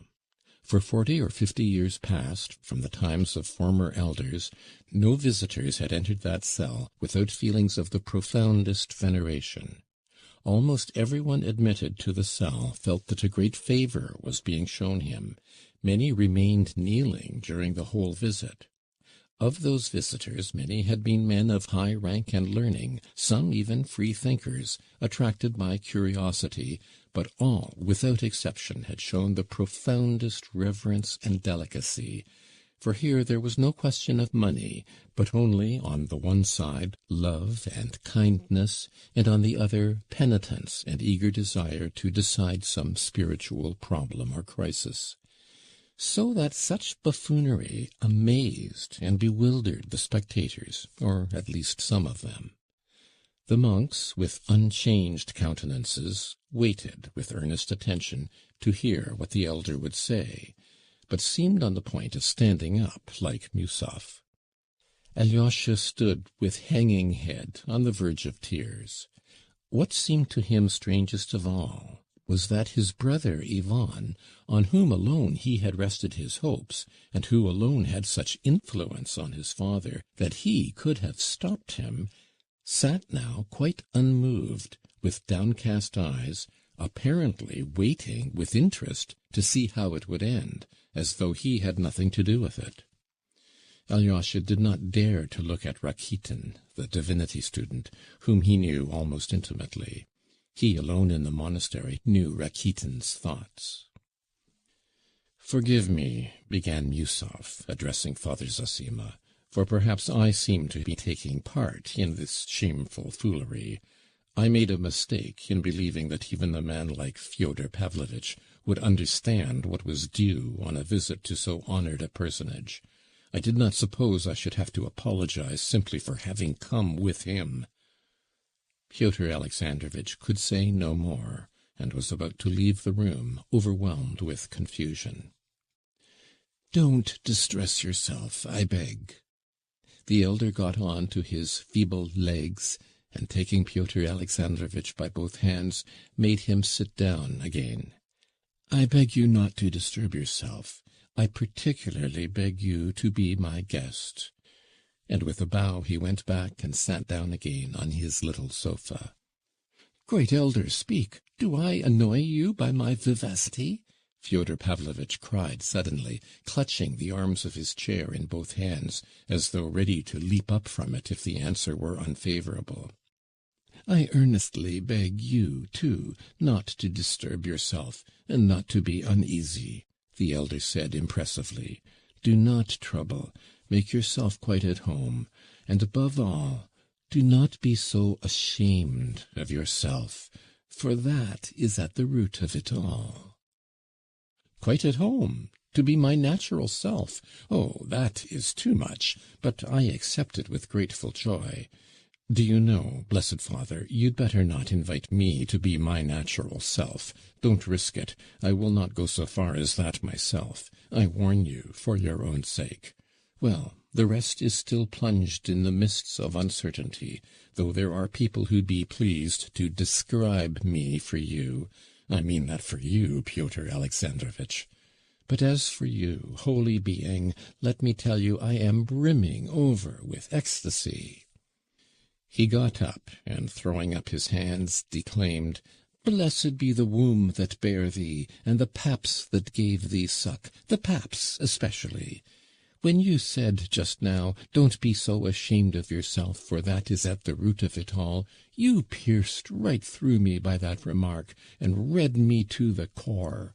Indeed, I always feel when I meet people that I am lower than all, and that they all take me for a buffoon. So I say, let me really play the buffoon. I am not afraid of your opinion, for you are every one of you worse than I am. That is why I am a buffoon.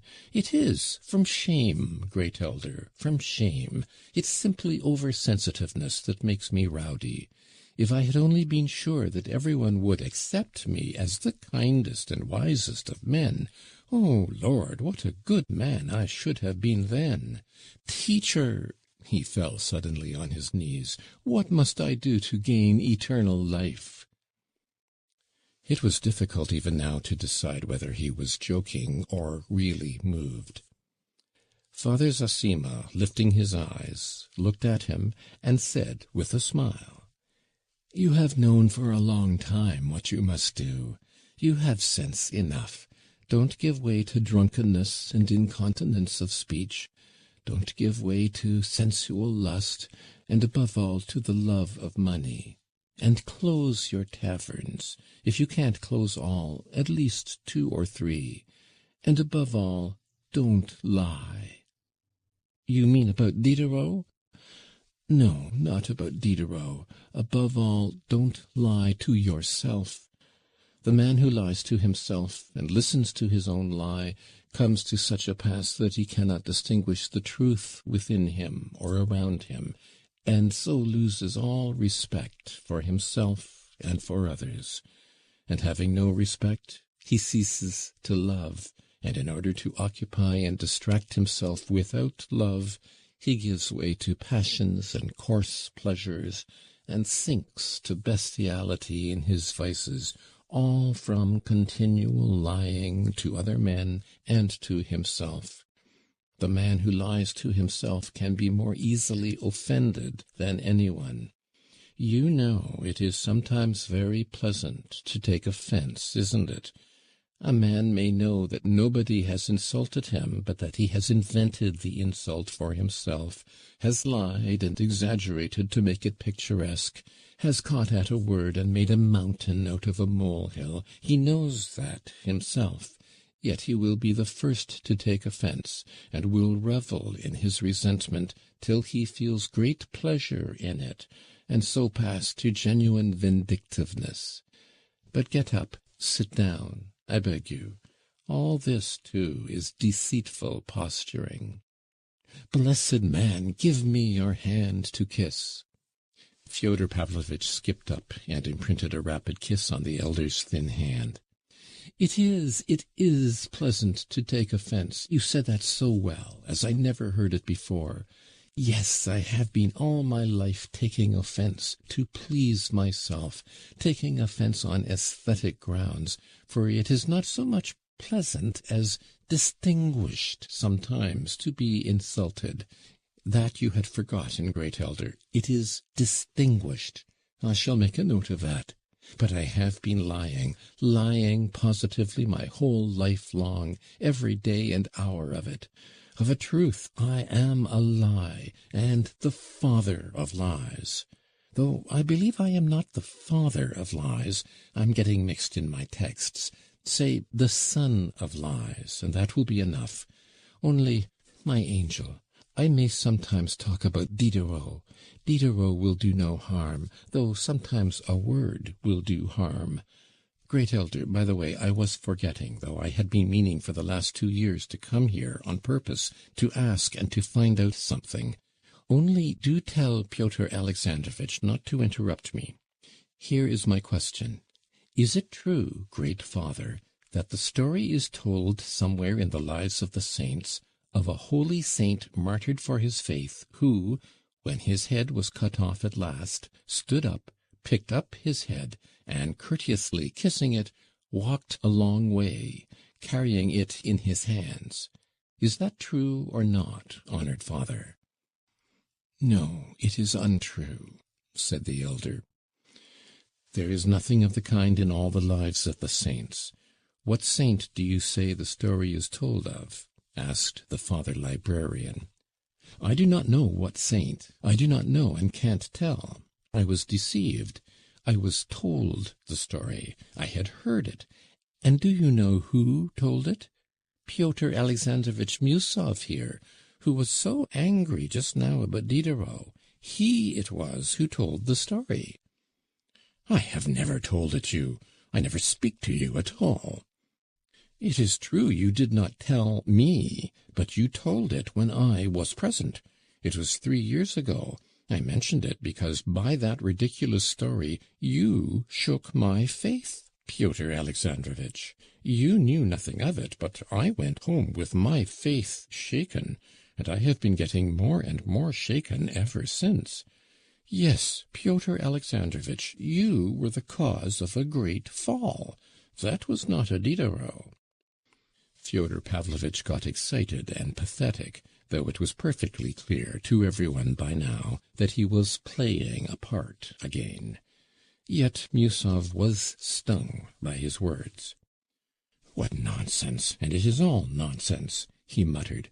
"I may really have told it some time or other, but not to you. I was told it myself. I heard it in Paris from a Frenchman. He told me it was read at our Mass from the Lives of the Saints. He was a very learned man who had made a special study of Russian statistics, and had lived a long time in Russia. I have not read the Lives of the Saints myself, and I am not going to read them. All sorts of things are said at dinner. We were dining then." "Yes, you were dining then, and so I lost my faith," said Fyodor Pavlovitch, mimicking him. "What do I care for your faith?" Yusov was on the point of shouting, but he suddenly checked himself, and said with contempt, "You defile everything you touch." The elder suddenly rose from his seat. "Excuse me, gentlemen, for leaving you a few minutes," he said, addressing all his guests. "I have visitors awaiting me who arrived before you. But don't you tell lies all the same," he added, turning to Fyodor Pavlovitch with a good-humoured face. He went out of the cell. Alyosha and the novice flew to escort him down the steps. Alyosha was breathless. He was glad to get away, but he was glad, too, that the elder was good-humoured and not offended. Father Zossima was going towards the portico to bless the people waiting for him there. But Fyodor Pavlovitch persisted in stopping him at the door of the cell. "Blessed man," he cried with feeling, "allow me to kiss your hand once more. Yes, with you I could still talk, I could still get on. Do you think I always lie and play the fool like this? Believe me, I have been acting like this all the time on purpose to try you. I have been testing you all the time to see whether I could get on with you.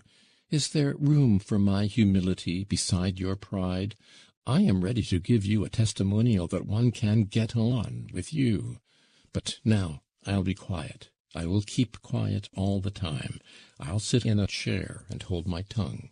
Now it is for you to speak, Pyotr Alexandrovitch. You are the principal person left now, for 10 minutes. End of section 7. Book 2, Chapter 3. Peasant Women Who Have Faith. Near the wooden portico below, built on to the outer wall of the precinct, there was a crowd of about 20 peasant women. They had been told that the elder was at last coming out, and they had gathered together in anticipation. 2 ladies, Madame Hohlakoff and her daughter, had also come out into the portico to wait for the elder, but in a separate part of it, set aside for women of rank.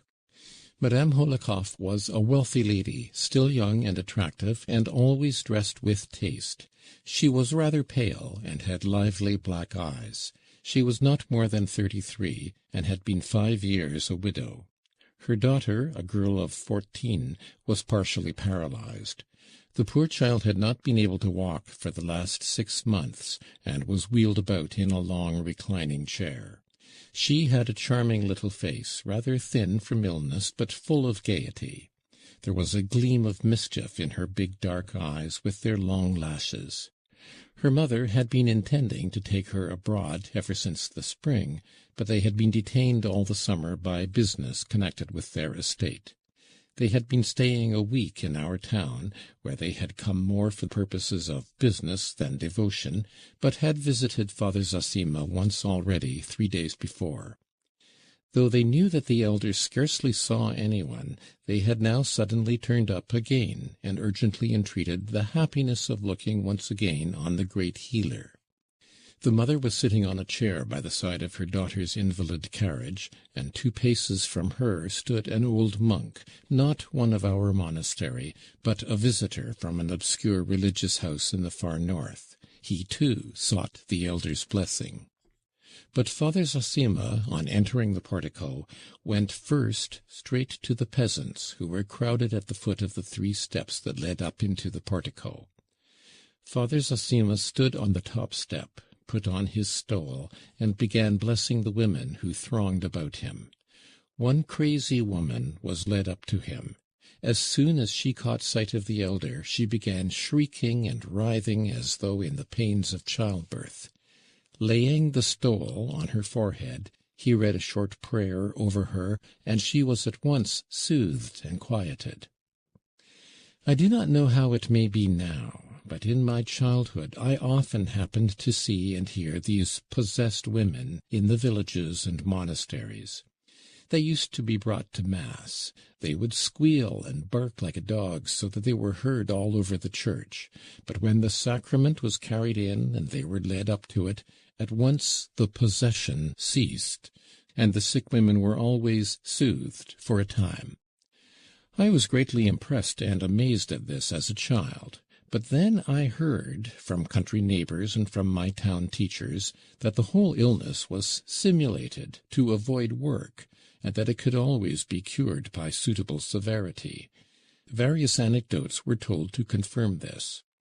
But later on, I learnt with astonishment from medical specialists that there is no pretense about it, that it is a terrible illness to which women are subject, specially prevalent among us in Russia, and that it is due to the hard lot of the peasant women.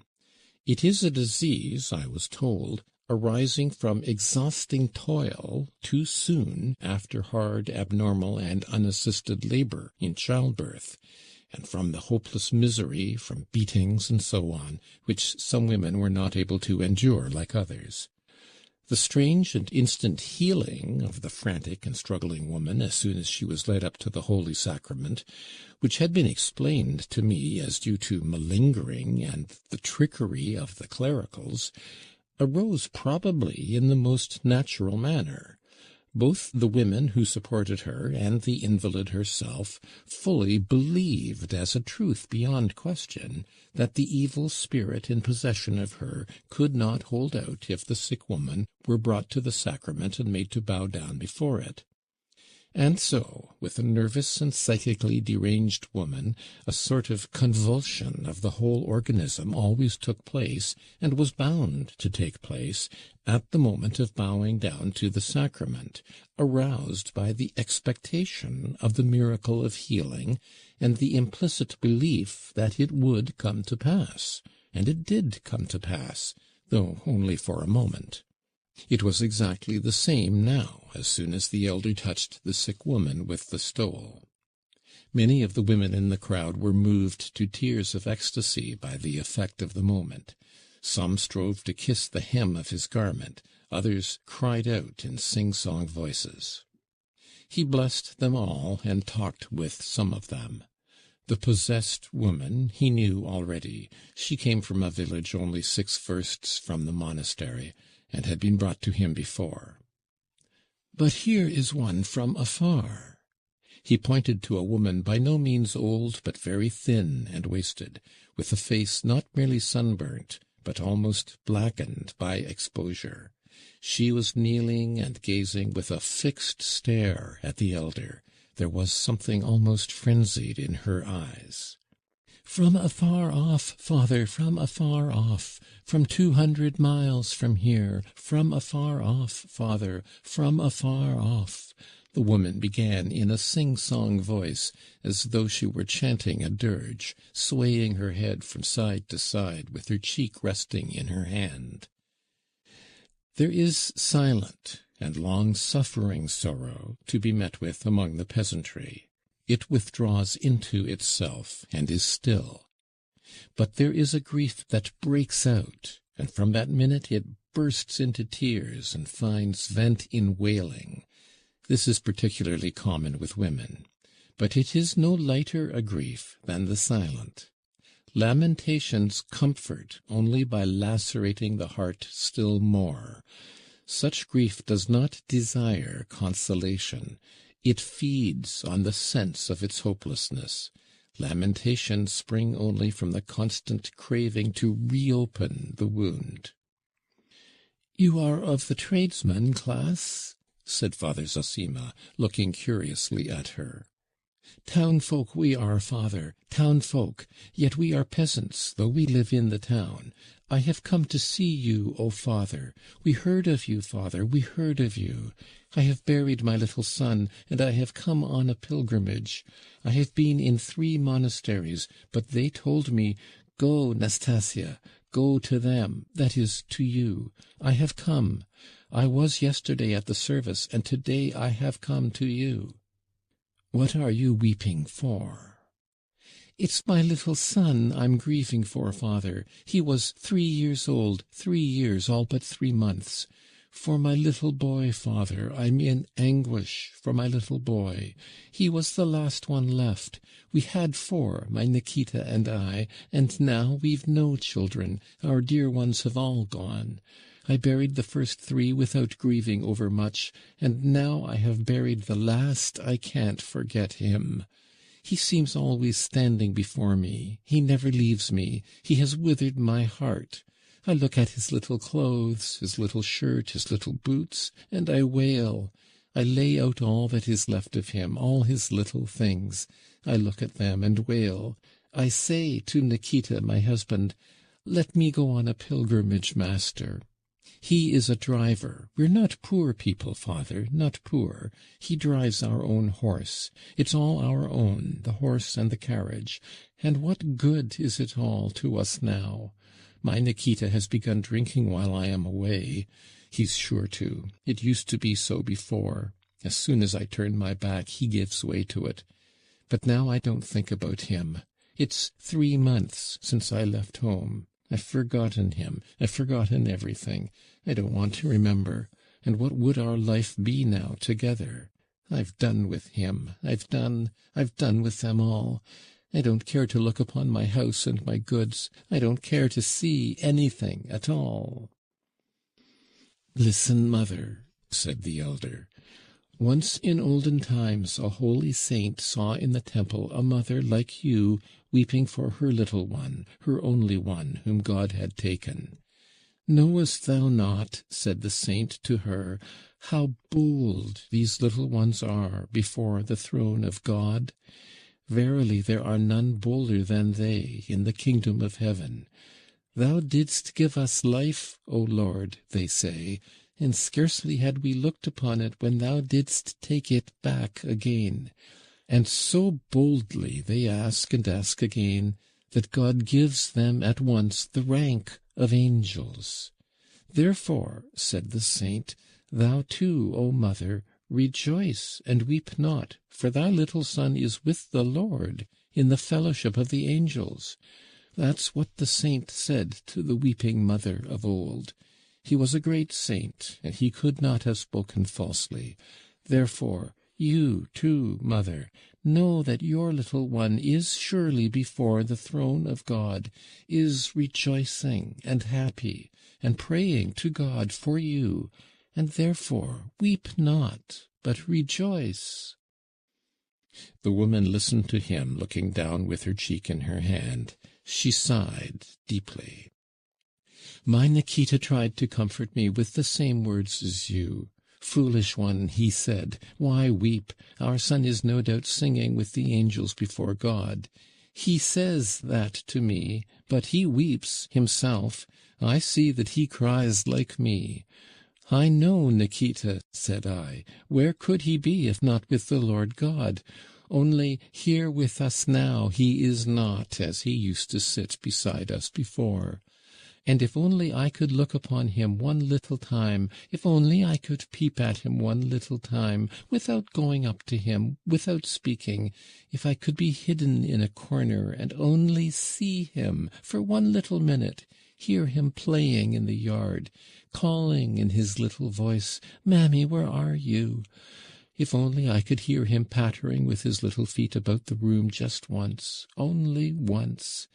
For so often I remember how he used to run to me and shout and laugh. If only I could hear his little feet, I should know him. But he's gone, father, he's gone, and I shall never hear him again. Here's his little sash, but him I shall never see or hear now." She drew out of her bosom her boy's little embroidered sash, and as soon as she looked at it she began shaking with sobs, hiding her eyes with her fingers, through which the tears flowed in a sudden stream. "It is Rachel of old," said the elder, "weeping for her children, and will not be comforted because they are not. Such is the lot set on earth for you mothers. Be not comforted. Consolation is not what you need. Weep and be not consoled, but weep. Only every time that you weep, be sure to remember that your little son is one of the angels of God, that he looks down from there at you and sees you, and rejoices at your tears, and points at them to the Lord God. And a long while yet will you keep that great mother's grief. But it will turn, in the end, into quiet joy, and your bitter tears will be only tears of tender sorrow that purifies the heart and delivers it from sin. And I shall pray for the peace of your child's soul. What was his name?" "Alexei, father." "A sweet name. After Alexei, the man of God?" "Yes, father." "What a saint he was! I will remember him, mother, and your grief in my prayers, and I will pray for your husband's health. It is a sin for you to leave him. Your little one will see from heaven that you have forsaken his father, and will weep over you. Why do you trouble his happiness? He is living, for the soul lives forever, and though he is not in the house, he is near you, unseen. How can he go into the house when you say that the house is hateful to you? To whom is he to go if he find you not together, his father and mother? He comes to you in dreams now, and you grieve. But then he will send you gentle dreams. Go to your husband, mother. Go this very day." "I will go, father, at your word. I will go. You've gone straight to my heart. My Nikita, you are waiting for me," the woman began in a sing-song voice. But the elder had already turned away to a very old woman, dressed like a dweller in the town, not like a pilgrim. Her eyes showed that she had come with an object, and in order to say something. She said she was the widow of a non-commissioned officer, and lived close by in the town. Her son, Vasenka, was in the commissariat service, and had gone to Irkutsk, in Siberia. He had written twice from there, but now a year had passed since he had written. She did inquire about him, but she did not know the proper place to inquire. "Only the other day Stepanida Ilyinishna, she's a rich merchant's wife, said to me, 'You go, Pohorovna, and put your son's name down for prayer in the church, and pray for the peace of his soul as though he were dead. His soul will be troubled,' she said, 'and he will write you a letter.' And Stepanida Ilyinishna told me it was a certain thing which had been many times tried. Only I am in doubt. Oh, you light of ours, is it true or false, and would it be right?" "Don't think of it. It's shameful to ask the question. How is it possible to pray for the peace of a living soul? And his own mother, too. It's a great sin, akin to sorcery. Only for your ignorance it is forgiven you. Better pray to the Queen of Heaven, our swift defense and help, for his good health, and that she may forgive you for your error. And another thing I will tell you, Prohorovna. Either he will soon come back to you, your son, or he will be sure to send a letter. Go, and henceforward be in peace. Your son is alive, I tell you." "Dear father, God reward you, our benefactor, who prays for all of us and for our sins." But the elder had already noticed in the crowd 2 glowing eyes fixed upon him. An exhausted, consumptive-looking, though young peasant woman was gazing at him in silence. Her eyes besought him, but she seemed afraid to approach. "What is it, my child?" "Absolve my soul, father," she articulated softly, and slowly sank on her knees and bowed down at his feet. "I have sinned, father. I am afraid of my sin." The elder sat down on the lower step. The woman crept closer to him, still on her knees. "I am a widow these 3 years," she began in a half-whisper, with a sort of shudder. "I had a hard life with my husband. He was an old man. He used to beat me cruelly. He lay ill. I thought, looking at him, if he were to get well, if he were to get up again, what then? And then the thought came to me." "Stay," said the elder, and he put his ear close to her lips. The woman went on in a low whisper, so that it was almost impossible to catch anything. She had soon done. 3 years ago?" asked the elder. 3 years. At first I didn't think about it, but now I've begun to be ill, and the thought never leaves me." "Have you come from far?" "Over 300 miles away." "Have you told it in confession?" "I have confessed it. Twice I have confessed it." "Have you been admitted to communion?" "Yes. I am afraid to die." "Fear nothing, and never be afraid, and don't fret.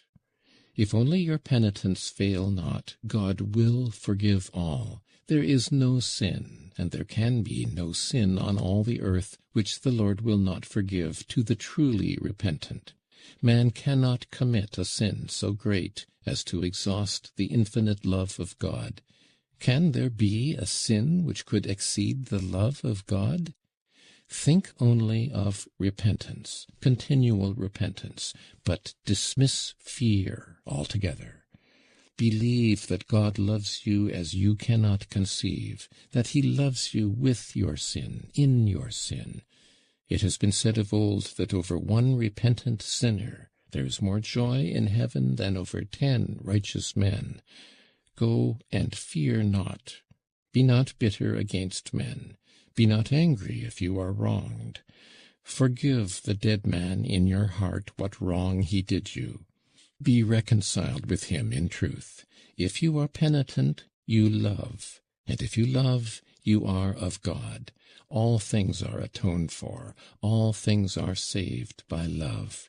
If I, a sinner even as you are, am tender with you, and have pity on you, how much more will God? Love is such a priceless treasure that you can redeem the whole world by it, and expiate not only your own sins, but the sins of others." He signed her 3 times with the cross, took from his own neck a little icon, and put it upon her. She bowed down to the earth without speaking. He got up and looked cheerfully at a healthy peasant woman with a tiny baby in her arms. "From Vishagoria, dear father." 5 miles you have dragged yourself with the baby. What do you want?" "I've come to look at you. I have been to you before, or have you forgotten? You've no great memory if you've forgotten me. They told us you were ill. Thinks I'll go and see him for myself. Now I see you, and you're not ill. You'll live another 20 years, God bless you. There are plenty to pray for you. How should you be ill?" "I thank you for all, daughter." "By the way, I have a thing to ask, not a great one. Here are 60 kopecks. Give them, dear father, to someone poorer than me. I thought as I came along, better give through him. He'll know whom to give to." "Thanks, my dear, thanks. You are a good woman. I love you. I will do so certainly. Is that your little girl?" "My little girl, father, Lizaveta." "May the Lord bless you both, you and your babe, Lizaveta. You have gladdened my heart, mother. Farewell, dear children. Farewell, dear ones." He blessed them all, and bowed low to them. End of section 8. 2, Chapter 4. A Lady of Little Faith. A visitor, looking on the scene of his conversation with the peasants and his blessing them, shed silent tears and wiped them away with her handkerchief.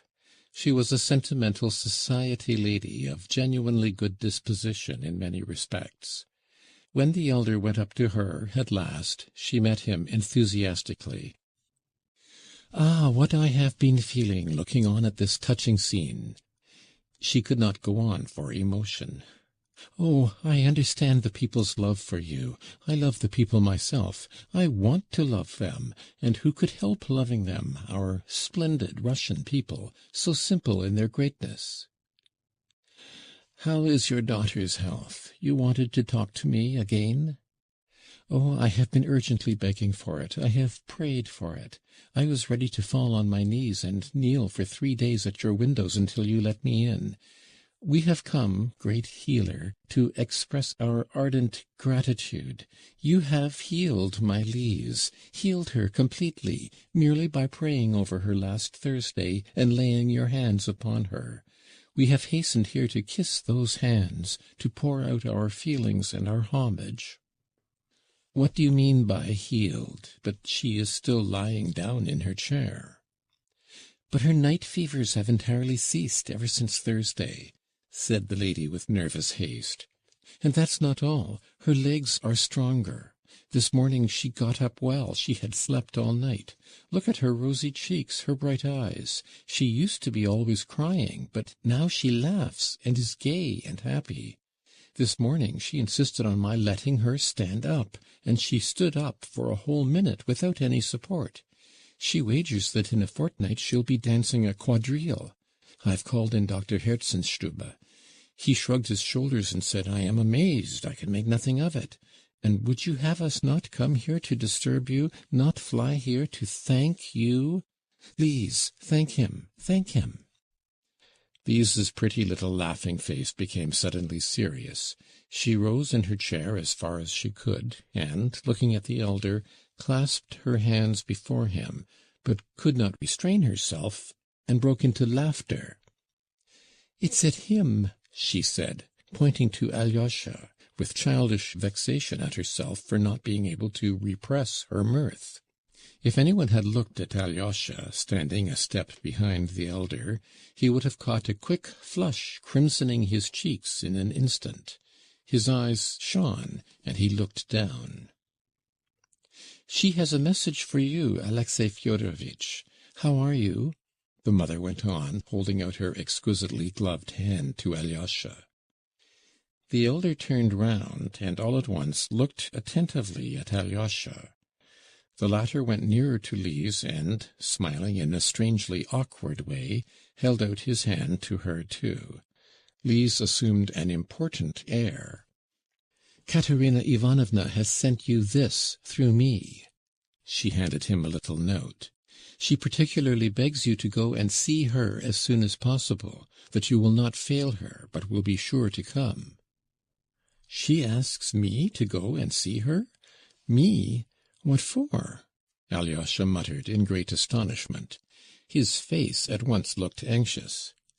"Oh, it's all to do with Dmitri Fyodorovitch and what has happened lately," the mother explained hurriedly. "Katerina Ivanovna has made up her mind, but she must see you about it. Why, of course, I can't say, but she wants to see you at once, and you will go to her, of course. It is a Christian duty." "I have only seen her once," Alyosha protested with the same perplexity. "Oh, she is such a lofty, incomparable creature. If only for her suffering. Think what she has gone through, what she is enduring now. Think what awaits her. It's all terrible, terrible."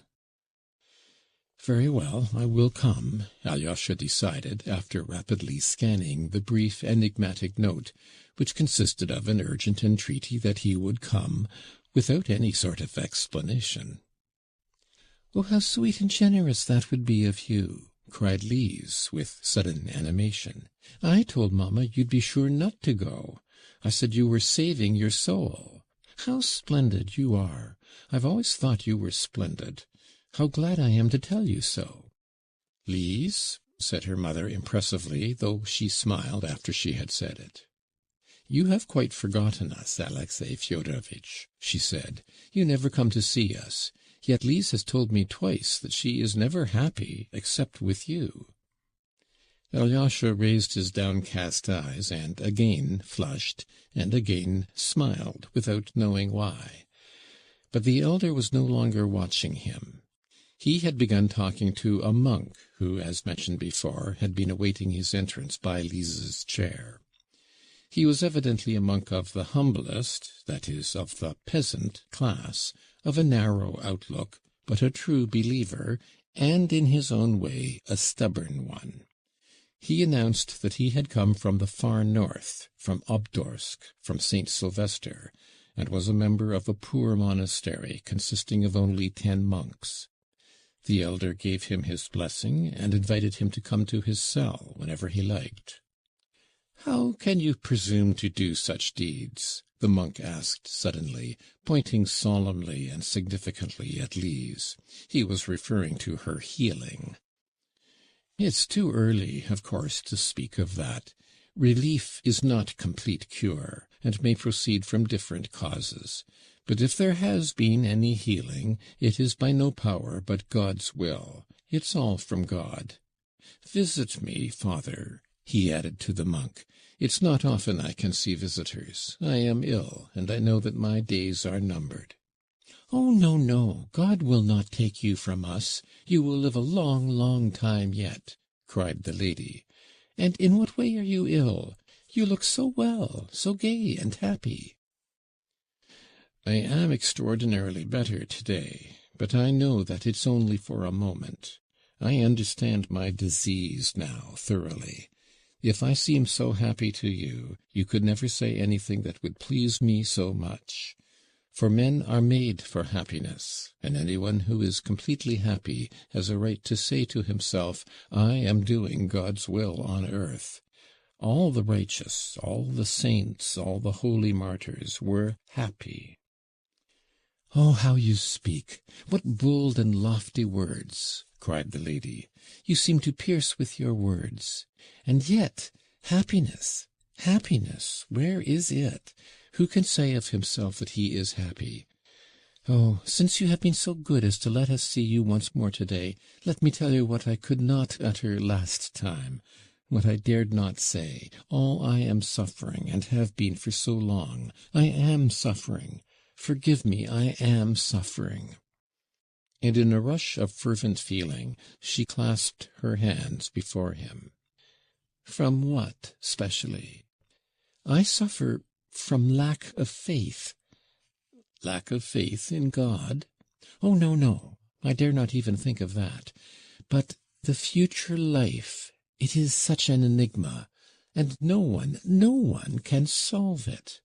Listen, you are a healer, you are deeply versed in the human soul, and of course I dare not expect you to believe me entirely, but I assure you, on my word of honor, that I am not speaking lightly now.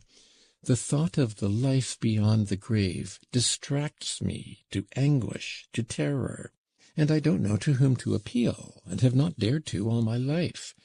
And now I am so bold as to ask you. Oh God, what will you think of me now?" She clasped her hands. "Don't distress yourself about my opinion of you," said the elder. "I quite believe in the sincerity of your suffering." "Oh, how thankful I am to you! You see, I shut my eyes and ask myself, if everyone has faith, where did it come from? And then they do say that it all comes from terror at the menacing phenomena of nature, and that none of it's real. And I say to myself, what if I've been believing all my life, and when I come to die there's nothing but the burdocks growing on my grave, as I read in some author? It's awful. How can I get back my faith? But I only believed when I was a little child, mechanically, without thinking of anything. How is one to prove it? I have come now to lay my soul before you, and to ask you about it. If I let this chance slip, no one all my life will answer me. How can I prove it? How can I convince myself? Oh, how unhappy I am! I stand and look about me and see that scarcely anyone else cares. No one troubles his head about it, and I'm the only one who can't stand it. It's deadly, deadly. No doubt. But there's no proving it, though you can be convinced of it. How? By the experience of active love. Strive to love your neighbor actively and indefatigably. In as far as you advance in love, you will grow surer of the reality of God and of the immortality of your soul. If you attain to perfect self-forgetfulness in the love of your neighbor, then you will believe without doubt, and no doubt can possibly enter your soul. This has been tried. This is certain. In active love, there's another question, and such a question. You see, I so love humanity that, would you believe it, I often dream of forsaking all that I have, leaving Lise and becoming a sister of mercy. I close my eyes and think and dream, and at that moment I feel full of strength to overcome all obstacles. No wounds, no festering sores could at that moment frighten me. I would bind them up and wash them with my own hands. I would nurse the afflicted. I would be ready to kiss such wounds. It is much and well that your mind is full of such dreams and not others. Sometime, unawares, you may do a good deed in reality. Yes, but could I endure such a life for long? The lady went on fervently, almost frantically. That's the chief question. That's my most agonizing question. I shut my eyes and ask myself, would you persevere long on that path? And if the patient whose wounds you are washing did not meet you with gratitude, but worried you with his whims, without valuing or remarking your charitable services, began abusing you and rudely commanding you, and complaining to the superior authorities of you, which often happens when people are in great suffering, what then? Would you persevere in your love or not? And do you know, I came with horror to the conclusion that if anything could dissipate my love to humanity, it would be ingratitude. In short, I am a hired servant. I expect my payment at once, that is, praise, and the repayment of love with love. Otherwise, I am incapable of loving anyone. She was in a very paroxysm of self-castigation, and, concluding, she looked with defiant resolution at the elder. "It's just the same story as a doctor once told me," observed the elder. "He was a man getting on in years, and undoubtedly clever. He spoke as frankly as you, though in jest, in bitter jest. 'I love humanity,' he said, 'but I wonder at myself. The more I love humanity in general, the less I love man in particular. In my dreams,' he said, 'I have often come to making enthusiastic schemes for the service of humanity, and perhaps I might actually have faced crucifixion if it had been suddenly necessary, and yet I am incapable of living in the same room with anyone for 2 days together, as I know by experience. As soon as anyone is near me, his personality disturbs my self-complacency and restricts my freedom. In 24 hours I begin to hate the best of men, one because he's too long over his dinner, another because he has a cold and keeps on blowing his nose. I become hostile to people the moment they come close to me. But it has always happened that the more I detest men individually, the more ardent becomes my love for humanity." "But what's to be done? What can one do in such a case? Must one despair?" "No, it is enough that you are distressed at it. Do what you can, and it will be reckoned unto you. Much is done already in you, since you can so deeply and sincerely know yourself. If you have been talking to me so sincerely, simply to gain approbation for your frankness, as you did from me just now, then, of course, you will not attain to anything in the achievement of real love. It will all get no further than dreams, and your whole life will slip away like a phantom. In that case you will naturally cease to think of the future life, too, and will of yourself grow calmer after a fashion in the end. You have crushed me. Only now, as you speak, I understand that I was really only seeking your approbation for my sincerity when I told you I could not endure ingratitude. You have revealed me to myself. You have seen through me and explained me to myself. Are you speaking the truth? Well, now, after such a confession, I believe that you are sincere and good at heart. If you do not attain happiness, always remember that you are on the right road, and try not to leave it. Above all, avoid falsehood, every kind of falsehood, especially falseness to yourself. Watch over your own deceitfulness, and look into it every hour, every minute. Avoid being scornful, both to others and to yourself. What seems to you bad within you will grow purer from the very fact of your observing it in yourself. Avoid fear, too, though fear is only the consequence of every sort of falsehood. Never be frightened at your own faint-heartedness in attaining love. Don't be frightened overmuch even at your evil actions. I am sorry I can say nothing more consoling to you, for love in action is a harsh and dreadful thing compared with love in dreams. Love in dreams is greedy for immediate action, rapidly performed and in the sight of all. Men will even give their lives if only the ordeal does not last long, but is soon over, with all looking on and applauding as though on the stage. But active love is labor and fortitude, and for some people, too, perhaps a complete science. But I predict that just when you see with horror that in spite of all your efforts you are getting farther from your goal instead of nearer to it, at that very moment I predict that you will reach it, and behold clearly the miraculous power of the Lord, who has been all the time loving and mysteriously guiding you. Forgive me for not being able to stay longer with you. They are waiting for me. Goodbye." The lady was weeping. "Lise, Lise, bless her, she cried, starting up suddenly. "She does not deserve to be loved. I have seen her naughtiness all along," the elder said jestingly. "Why have you been laughing at Alexei?" Lise had, in fact, been occupied in mocking at him all the time. She had noticed before that Alyosha was shy, and tried not to look at her, and she found this extremely amusing. She waited intently to catch his eye. Alyosha, unable to endure her persistent stare, was irresistibly and suddenly drawn to glance at her, and at once she smiled triumphantly in his face. Alyosha was even more disconcerted and vexed.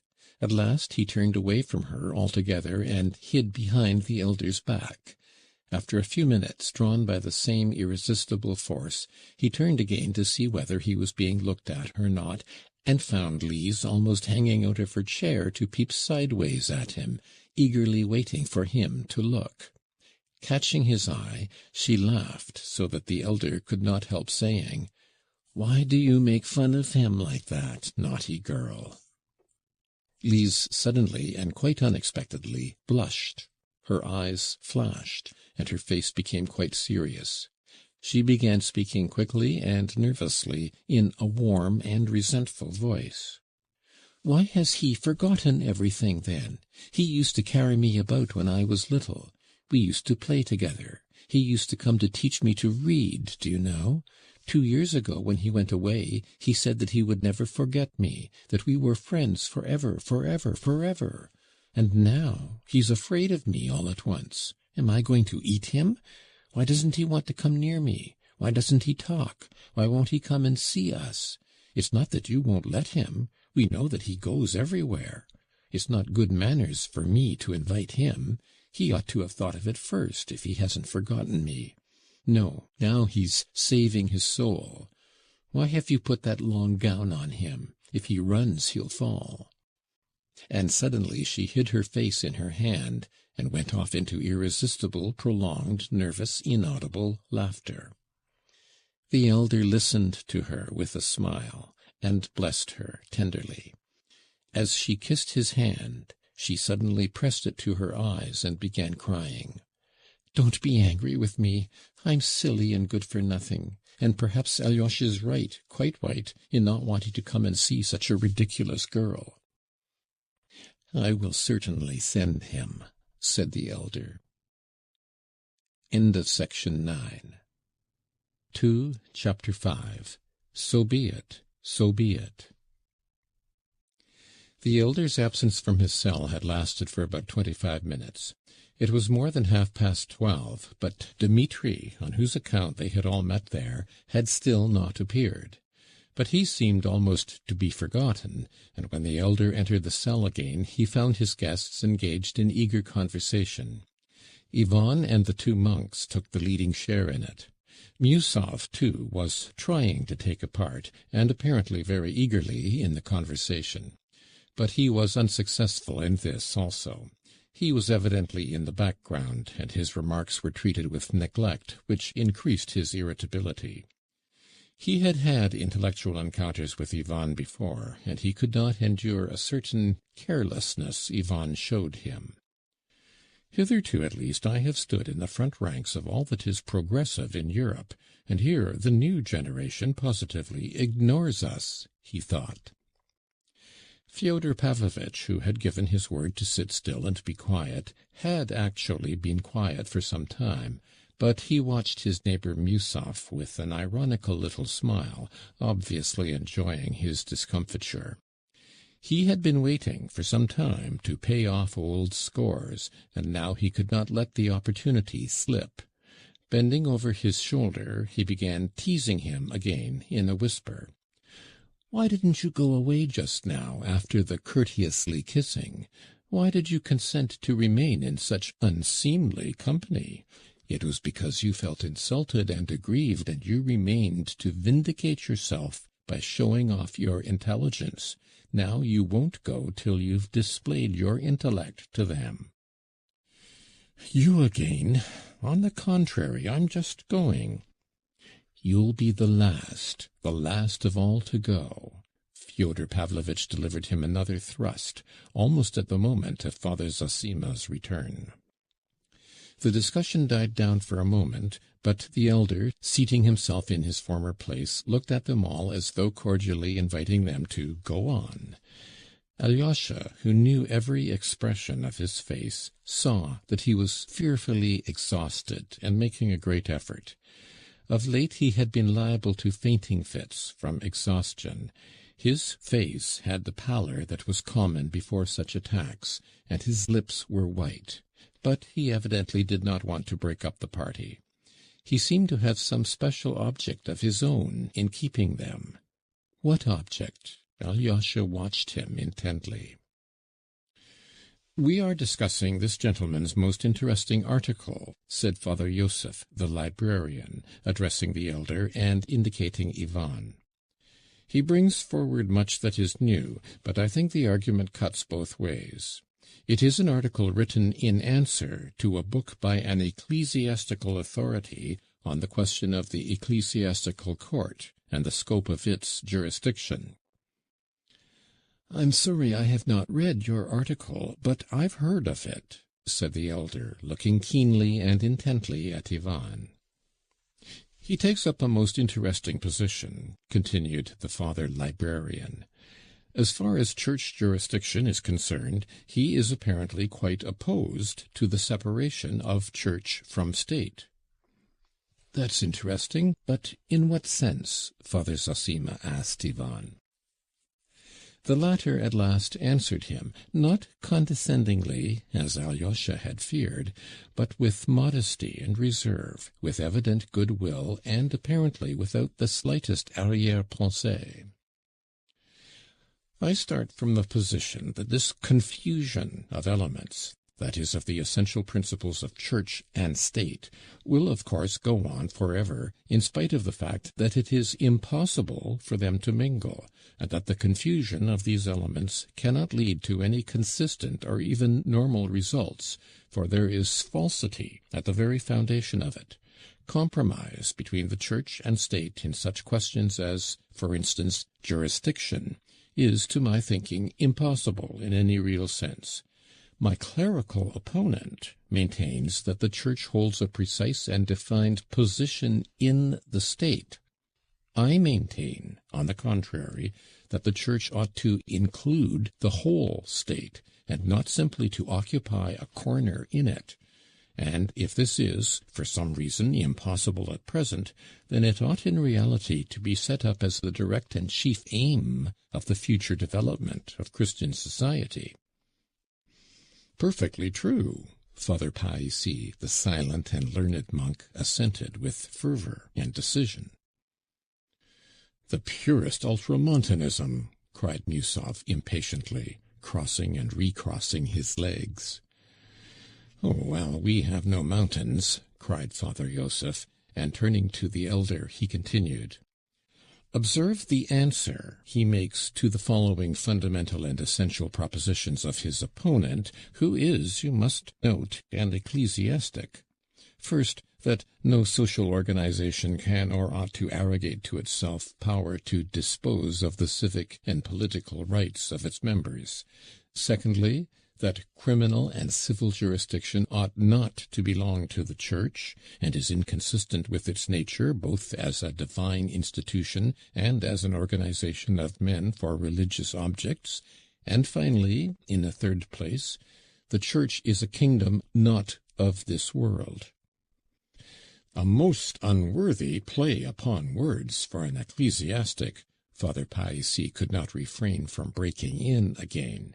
I have read the book which you have answered, he added, addressing Ivan, and was astounded at the words, the Church is a kingdom not of this world. If it is not of this world, then it cannot exist on earth at all. In the Gospel, the words not of this world are not used in that sense. To play with such words is indefensible. Our Lord Jesus Christ came to set up the Church upon earth. The kingdom of heaven, of course, is not of this world, but in heaven. But it is only entered through the Church, which has been founded and established upon earth. And so a frivolous play upon words in such a connection is unpardonable and improper. The Church is, in truth, a kingdom, and ordained to rule, and in the end must undoubtedly become the kingdom ruling over all the earth. For that we have the divine promise. He ceased speaking suddenly, as though checking himself. After listening attentively and respectfully, Ivan went on, addressing the elder with perfect composure, and as before, with ready cordiality. The whole point of my article lies in the fact that during the first 3 centuries Christianity only existed on earth in the Church, and was nothing but the Church. When the pagan Roman Empire desired to become Christian, it inevitably happened that, by becoming Christian, it included the Church, but remained a pagan state in very many of its departments. In reality, this was bound to happen. But Rome as a state retained too much of the pagan civilization and culture, as, for example, in the very objects and fundamental principles of the state. The Christian Church, entering into the state, could, of course, surrender no part of its fundamental principles, the rock on which it stands, and could pursue no other aims than those which have been ordained and revealed by God himself, and among them that of drawing the whole world, and therefore the ancient pagan state itself, into the Church.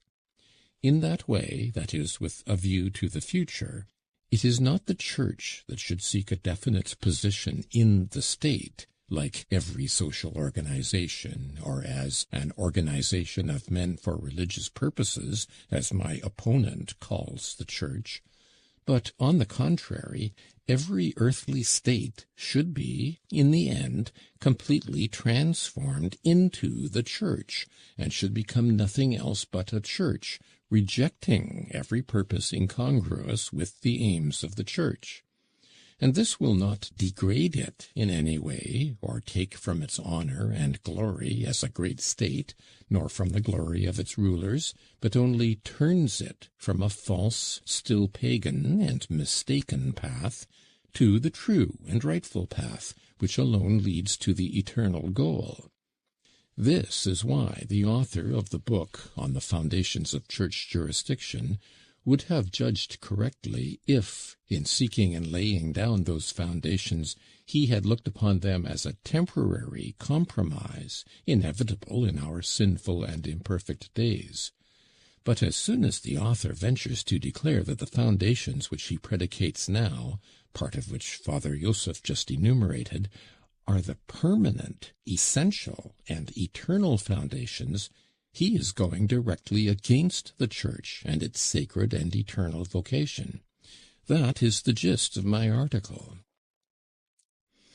That is, in brief, Father Palissy began again, laying stress on each word, according to certain theories only too clearly formulated in the 19th century, the Church ought to be transformed into the State, as though this would be an advance from a lower to a higher form, so as to disappear into it, making way for science, for the spirit of the age and civilization. And if the Church resists and is unwilling, some corner will be set apart for her in the State, and even that under control. And this will be so everywhere in all modern European countries. But Russian hopes and conceptions demand not that the Church should pass as from a lower into a higher type into the State, but, on the contrary, that the State should end by being worthy to become only the Church, and nothing else.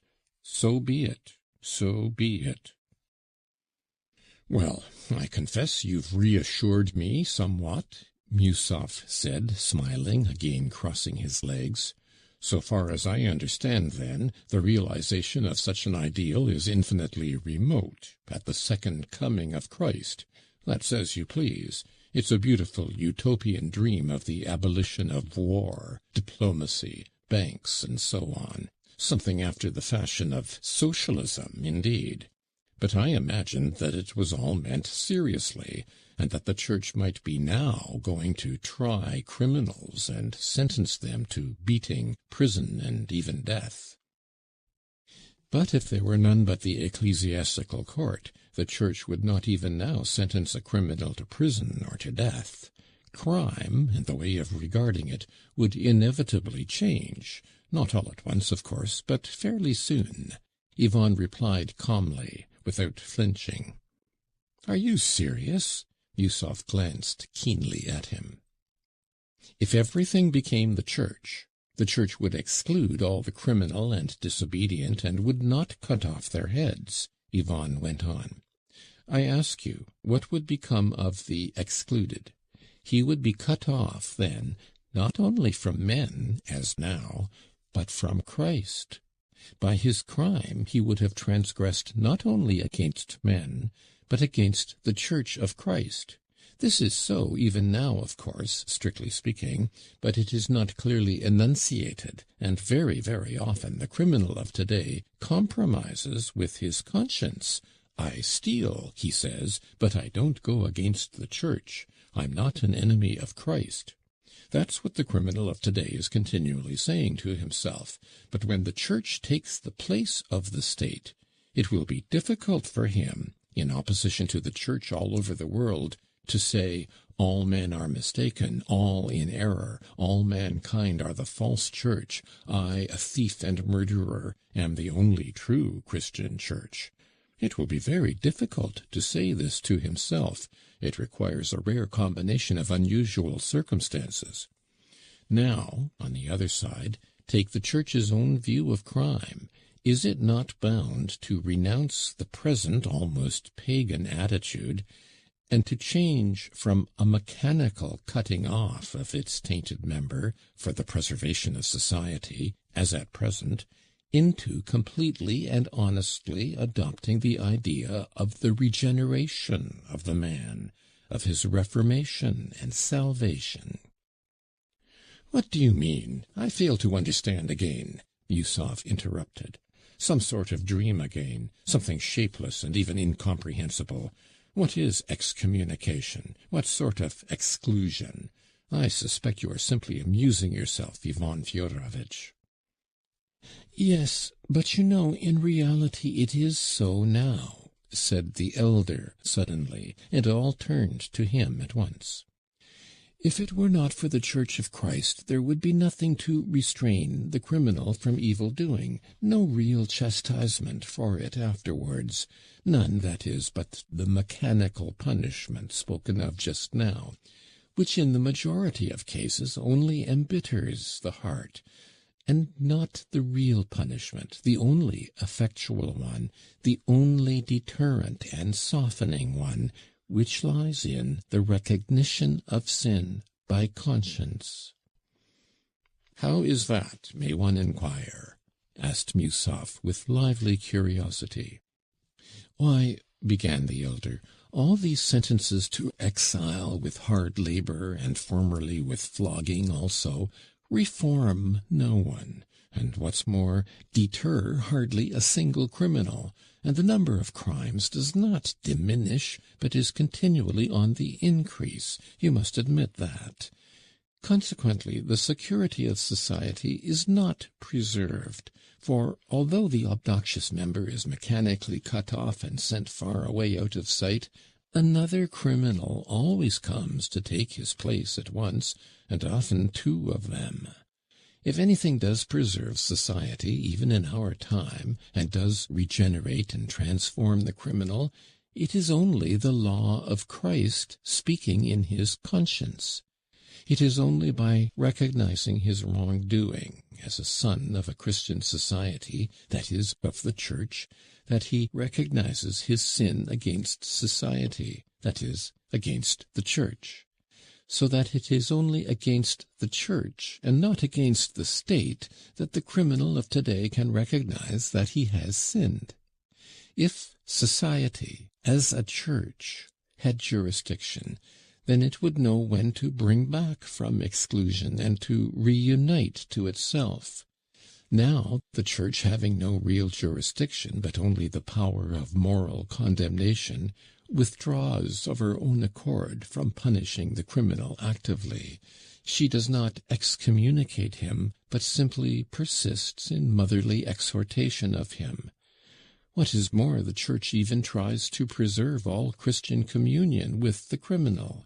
She admits him to church services, to the Holy Sacrament, gives him alms, and treats him more as a captive than as a convict.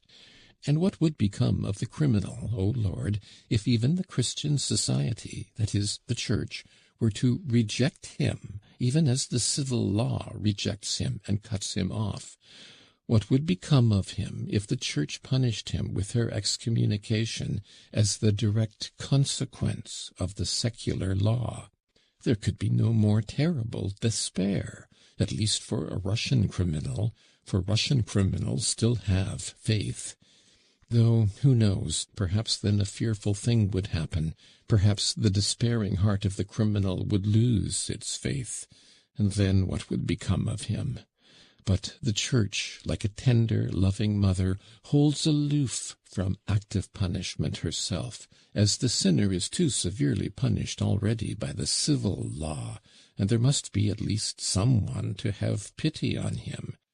The Church holds aloof, above all, because its judgment is the only one that contains the truth, and therefore cannot, practically and morally, be united to any other judgment, even as a temporary compromise. She can enter into no compact about that. The foreign criminal, they say, rarely repents, for the very doctrines of today confirm him in the idea that his crime is not a crime, but only a reaction against an unjustly oppressive force. Society cuts him off completely by a force that triumphs over him mechanically, and, so at least they say of themselves in Europe, accompanies this exclusion with hatred, forgetfulness, and the most profound indifference as to the ultimate fate of the erring brother. In this way it all takes place without the compassionate intervention of the Church, for in many cases there are no churches there at all, for though ecclesiastics and splendid church buildings remain, the churches themselves have long ago striven to pass from church into state and to disappear in it completely. So it seems at least in Lutheran countries. As for Rome, it was proclaimed a state instead of a church 1,000 years ago. And so the criminal is no longer conscious of being a member of the church, and sinks into despair. If he returns to society, often it is with such hatred that society itself instinctively cuts him off. You can judge for yourself how it must end. In many cases it would seem to be the same with us, but the difference is that besides the established law courts, we have the Church, too, which always keeps up relations with the criminal as a dear and still precious son. And besides that, there is still preserved, though only in thought, the judgment of the Church, which, though no longer existing in practice, is still living as a dream for the future, and is no doubt instinctively recognized by the criminal in his soul. What was said here just now is true, too. That is, that if the jurisdiction of the Church were introduced in practice in its full force, that is, if the whole of the society were changed into the Church, not only the judgment of the Church would have influence on the reformation of the criminal, such as it never has now, but possibly also the crimes themselves would be incredibly diminished. And there can be no doubt that the Church would look upon the criminal and the crime of the future in many cases quite differently, and would succeed in restoring the excluded, in restraining those who plan evil, and in regenerating the fallen. It is true, said Father Zossima with a smile, the Christian society now is not ready, and is only resting on some 7 righteous men, but as they are never lacking, it will continue still unshaken in expectation of its complete transformation from a society almost heathen in character into a single, universal, and all-powerful Church. So be it, so be it. Even though at the end of the ages, for it is ordained to come to pass. And there is no need to be troubled about times and seasons, for the secret of the times and seasons is in the wisdom of God, in His foresight and His love, and what in human reckoning seems still afar off, may by the divine ordinance be close at hand, on the eve of its appearance. And so be it, so be it. So be it, so be it, Father Païssy repeated austerely and reverently. Strange, extremely strange, Yusov pronounced, not so much with heat as with latent indignation. What strikes you as so strange? Father Joseph inquired cautiously. Why, it's beyond anything, cried Yusov, suddenly breaking out. The state is eliminated and the Church is raised to the position of the state? It's not simply ultramontanism, it's arch-ultramontanism. It's beyond the dreams of Pope Gregory VII. You are completely misunderstanding it, said Father Païssy sternly. Understand, the Church is not to be transformed into the state. That is Rome and its dream. That is the third temptation of the devil. On the contrary, the state is transformed into the Church, will ascend and become a Church over the whole world, which is the complete opposite of ultramontanism and Rome and your interpretation, and is only the glorious destiny ordained for the Orthodox Church. This star will arise in the East. Yusov was significantly silent. His whole figure expressed extraordinary personal dignity.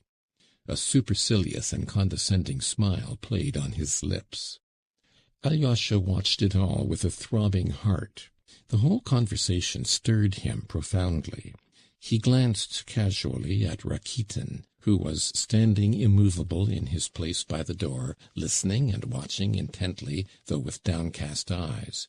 But from the colour in his cheeks, Alyosha guessed that Rakitin was probably no less excited, and he knew what caused his excitement.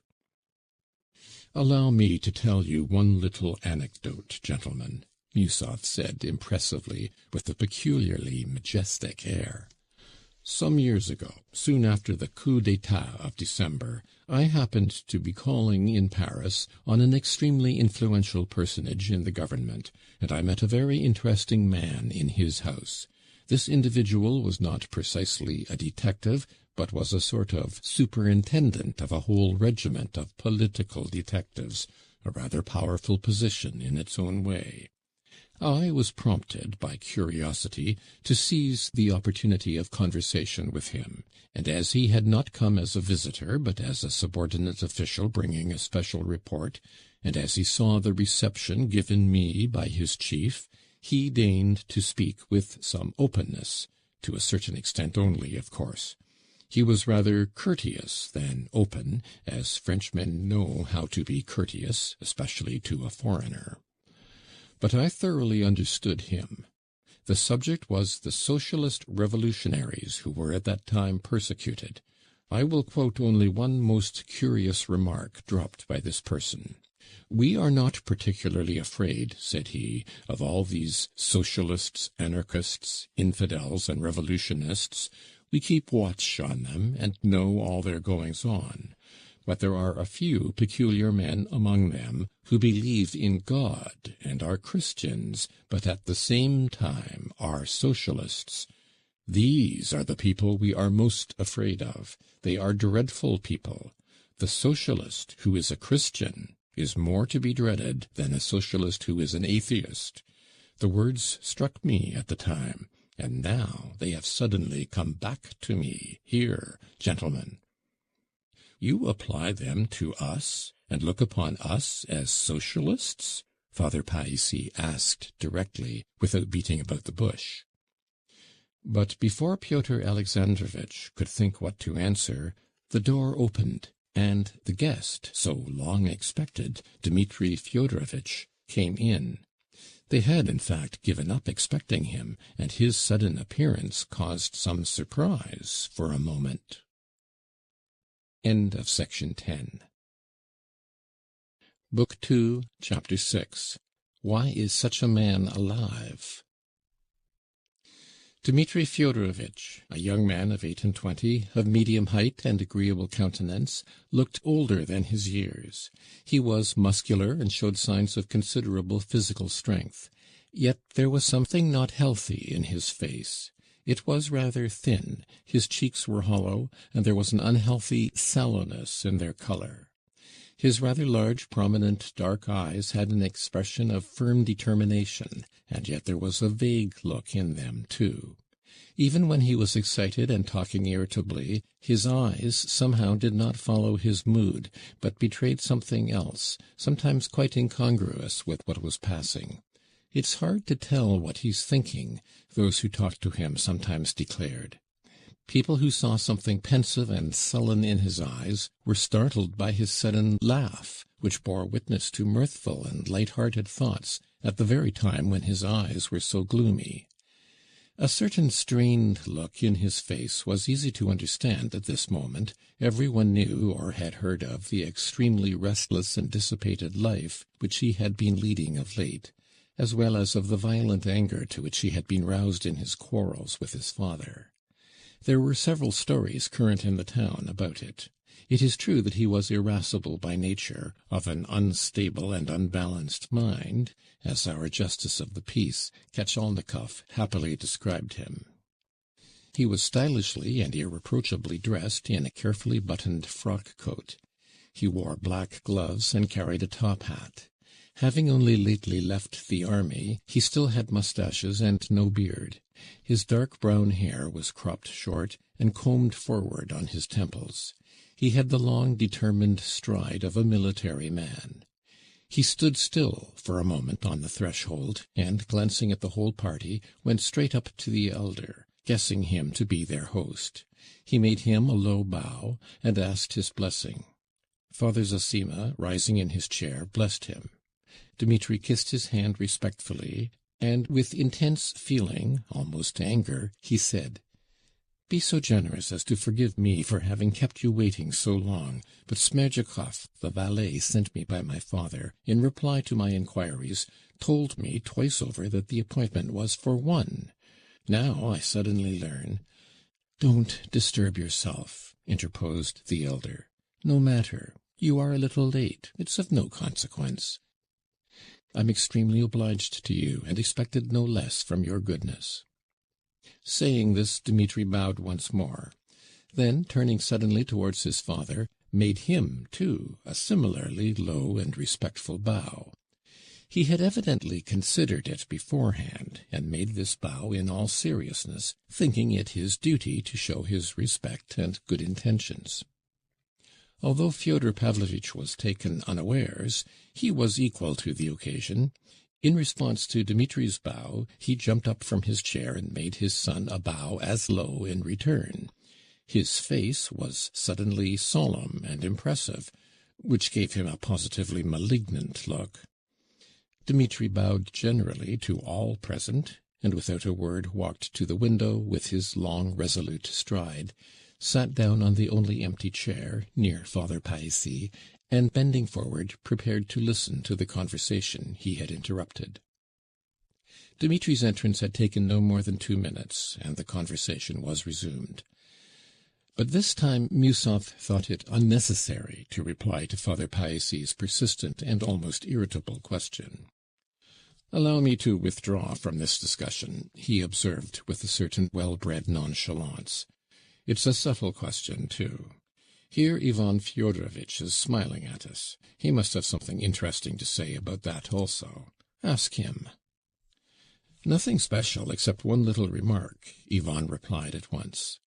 "European liberals in general, and even our liberal dilettanti, often mix up the final results of socialism with those of Christianity. This wild notion is, of course, a characteristic feature. But it's not only liberals and dilettanti who mix up socialism and Christianity, but, in many cases, it appears, the police, the foreign police, of course, do the same. Your Paris anecdote is rather to the point, Pyotr Alexandrovitch." "I ask your permission to drop this subject altogether," Musov repeated. "I will tell you instead, gentlemen, another interesting and rather characteristic anecdote of Ivan Fyodorovitch himself. Only 5 days ago, in a gathering here, principally of ladies, he solemnly declared in argument that there was nothing in the whole world to make men love their neighbors, that there was no law of nature that man should love mankind, and that if there had been any love on earth hitherto, it was not owing to a natural law, but simply because men have believed in immortality. Ivan Fyodorovitch added, in parenthesis, that the whole natural law lies in that faith, and that if you were to destroy in mankind the belief in immortality, not only love, but every living force maintaining the life of the world would at once be dried up. Moreover, nothing then would be immoral. Everything would be lawful, even cannibalism. That's not all. He ended by asserting that for every individual, like ourselves, who does not believe in God or immortality, the moral law of nature must immediately be changed into the exact contrary of the former religious law, and that egoism, even to crime, must become not only lawful, but even recognized as the inevitable, the most rational, even honorable outcome of his position. From this paradox, gentlemen, you can judge of the rest of our eccentric and paradoxical friend Ivan Fyodorovitch's theories. "Excuse me," Dmitri cried suddenly. "If I've heard aright, Crime must not only be permitted, but even recognized as the inevitable and the most rational outcome of his position for every infidel. Is that so or not?" "Quite so," said Father Païssy. "I'll remember it." Having uttered these words, Dmitri ceased speaking as suddenly as he had begun. Everyone looked at him with curiosity. "Is that really your conviction as to the consequences of the disappearance of the faith in immortality?" the elder asked Ivan suddenly. "Yes, that was my contention. There is no virtue if there is no immortality." "You are blessed in believing that, or else most unhappy." "Why unhappy?" Ivan asked, smiling. "Because, in all probability, you don't believe yourself in the immortality of your soul, nor in what you have written yourself in your article on church jurisdiction." "Perhaps you are right, but I wasn't altogether joking," Ivan suddenly and strangely confessed, flushing quickly. "You were not altogether joking. That's true. The question is still fretting your heart, and not answered. But the martyr likes sometimes to divert himself with his despair, as it were driven to it by despair itself. Meanwhile, in your despair, you too divert yourself with magazine articles and discussions in society, though you don't believe your own arguments, and with an aching heart mock at them inwardly. That question you have not answered, and it is your great grief, for it clamors for an answer." "But can it be answered by me, answered in the affirmative?" Ivan went on asking strangely, still looking at the elder with the same inexplicable smile. "If it can't be decided in the affirmative, it will never be decided in the negative. You know that that is the peculiarity of your heart, and all its suffering is due to it. But thank the Creator, who has given you a lofty heart, capable of such suffering, of thinking and seeking higher things, for our dwelling is in the heavens. God grant that your heart will attain the answer on earth, and may God bless your path." The elder raised his hand and would have made the sign of the cross over Ivan from where he stood, but the latter rose from his seat, went up to him, received his blessing, and, kissing his hand, went back to his place in silence. His face looked firm and earnest. This action, and all the preceding conversation, which was so surprising from Ivan, impressed everyone by its strangeness and a certain solemnity, so that all were silent for a moment, and there was a look almost of apprehension in Alyosha's face. But Musov suddenly shrugged his shoulders. And at the same moment Fyodor Pavlovitch jumped up from his seat. "Most pious and holy elder," he cried, pointing to Ivan, "that is my son, flesh of my flesh, the dearest of my flesh. He is my most dutiful Karl Moor, so to speak, while this son who has just come in, Dmitri, against whom I am seeking justice from you, is the undutiful Franz Moor. They are both out of Schiller's Robbers, and so I am the reigning Count von Moor. Judge and save us. We need not only your prayers, but your prophecies." "Speak without buffoonery, and don't begin by insulting the members of your family," answered the elder, in a faint, exhausted voice. He was obviously getting more and more fatigued, and his strength was failing. "An unseemly farce which I foresaw when I came here," cried Dmitri indignantly. He too leapt up. "Forgive it, reverend father," he added, addressing the elder. "I am not a cultivated man, and I don't even know how to address you properly. But you have been deceived, and you have been too good-natured in letting us meet here. All my father wants is a scandal. Why he wants it, only he can tell. He always has some motive. But I believe I know why." "They all blame me, all of them," cried Fyodor Pavlovitch in his turn. "Pyotr Alexandrovitch here blames me too. You have been blaming me, Pyotr Alexandrovitch, you have." He turned suddenly to Musov, although the latter was not dreaming of interrupting him. They all accuse me of having hidden the children's money in my boots and cheated them. But isn't there a court of law? There they will reckon out for you, Dmitri Fyodorovitch, from your notes, your letters, and your agreements, how much money you had, how much you have spent, and how much you have left. Why does Pyotr Alexandrovitch refuse to pass judgment? Dmitri is not a stranger to him. Because they are all against me, while Dmitri Fyodorovitch is in debt to me, and not a little, but some thousands, of which I have documentary proof. The whole town is echoing with his debaucheries, and where he was stationed before, he several times spent 1,000 or 2 for the seduction of some respectable girl. We know all about that, Dmitri Fyodorovitch, in its most secret details. I'll prove it. Would you believe it, Holy Father? He has captivated the heart of the most honourable of young ladies of good family and fortune, daughter of a gallant colonel, formerly his superior officer, who had received many honours and had the Anna Order on his breast. He compromised the girl by his promise of marriage. Now she is an orphan, and here she is betrothed to him. Yet before her very eyes he is dancing attendance on a certain enchantress, and though this enchantress has lived in, so to speak, civil marriage with a respectable man, yet she is of an independent character, an unapproachable fortress for everybody, just like a legal wife, for she is virtuous. Yes, Holy Fathers, she is virtuous. Dmitri Fyodorovitch wants to open this fortress with a golden key, and that's why he is insolent to me now, trying to get money from me, though he has wasted thousands on this enchantress already. He's continually borrowing money for the purpose. From whom do you think? Shall I say, Mitya?" "Be silent," cried Dmitri. "Wait till I'm gone. Don't dare in my presence to asperse the good name of an honourable girl. That you should utter a word about her is an outrage, and I won't permit it." He was breathless. "Mitya, Mitya!" cried Fyodor Pavlovitch hysterically, squeezing out a tear. "And is your father's blessing nothing to you? If I curse you, what then?" "Shameless hypocrite!" exclaimed Dmitri furiously.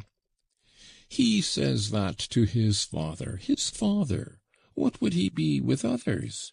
Gentlemen, only fancy, there's a poor but honourable man living here, burdened with a numerous family, a captain who got into trouble and was discharged from the army, but not publicly, not by court-martial, with no slur on his honour, and 3 weeks ago Dmitri seized him by the beard in a tavern, dragged him out into the street, and beat him publicly, and all because he is an agent in a little business of mine. It's all a lie. Outwardly it's the truth, but inwardly a lie." Dmitri was trembling with rage. "Father, I don't justify my action. Yes, I confess it publicly. I behaved like a brute to that captain, and I regret it now, and I'm disgusted with myself for my brutal rage.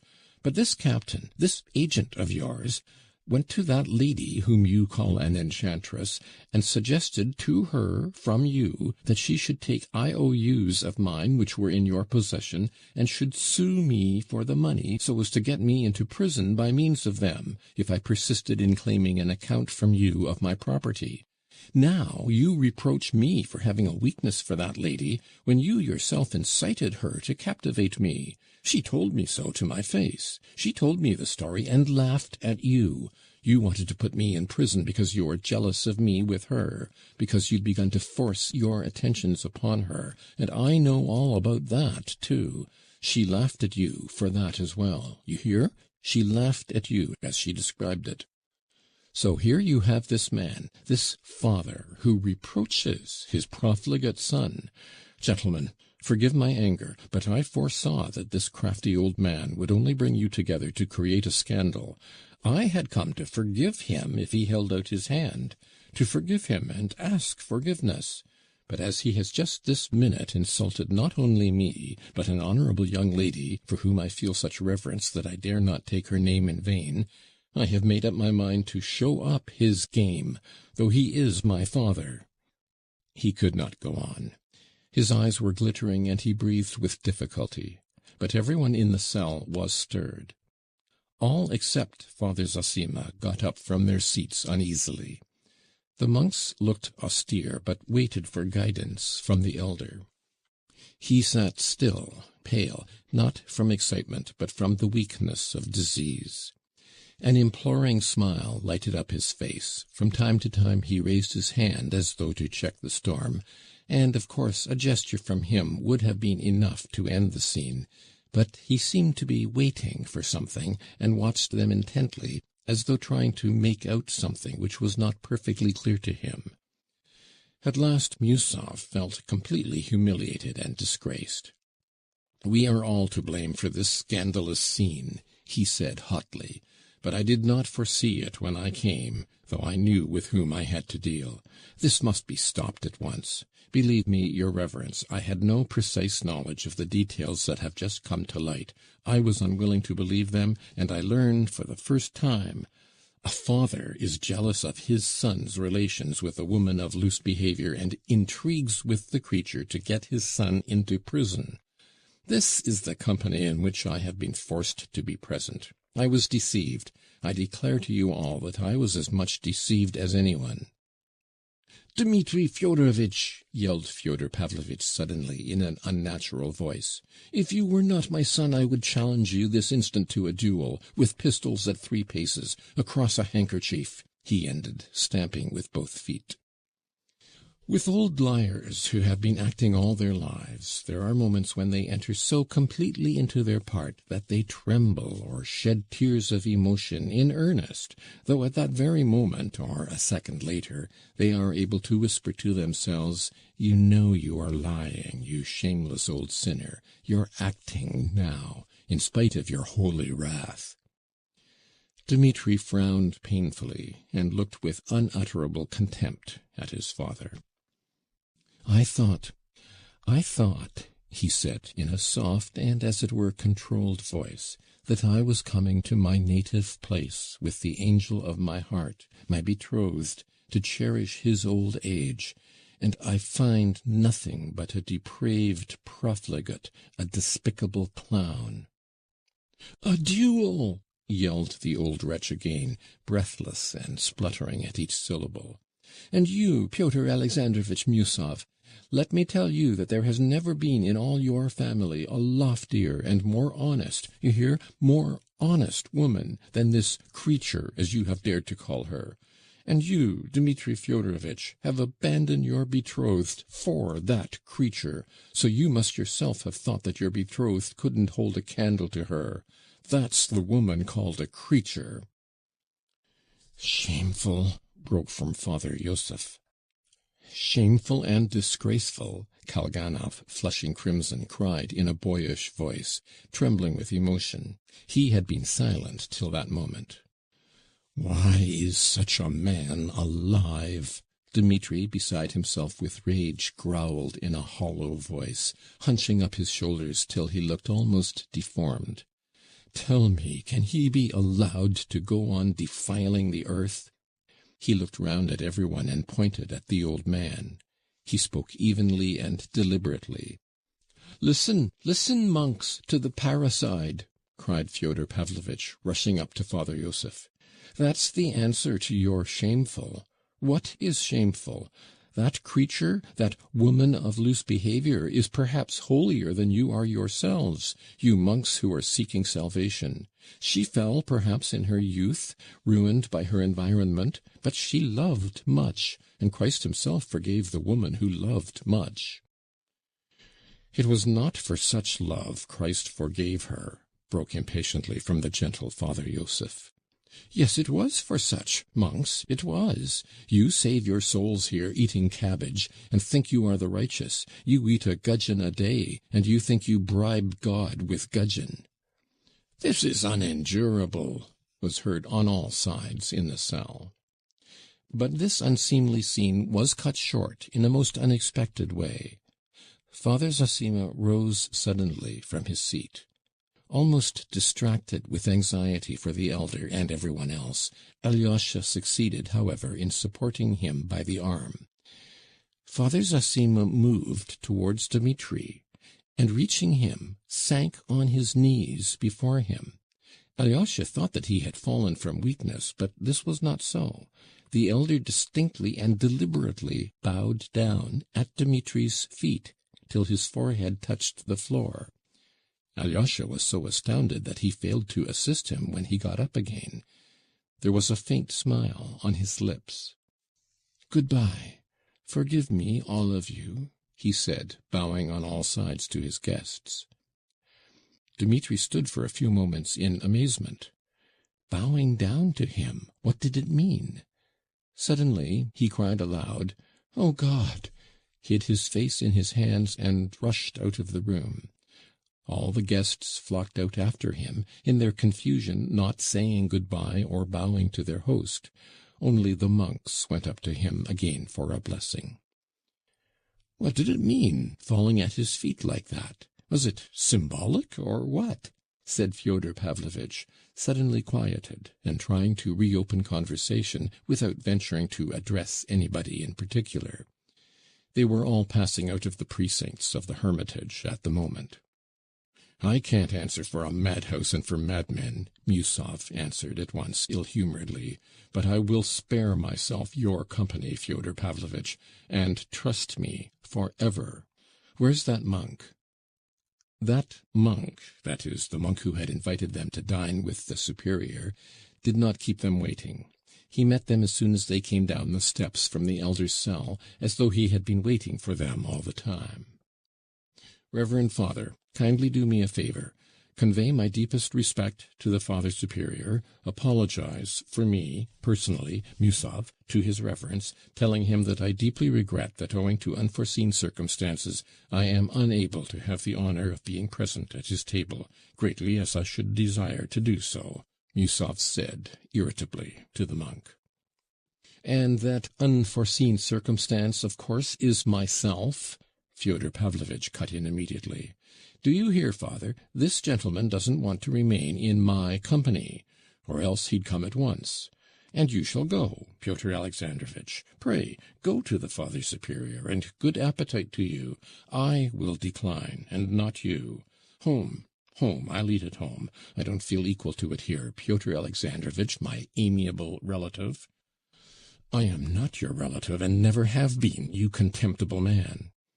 "I said it on purpose to madden you, because you always disclaim the relationship, though you really are a relation, in spite of your shuffling.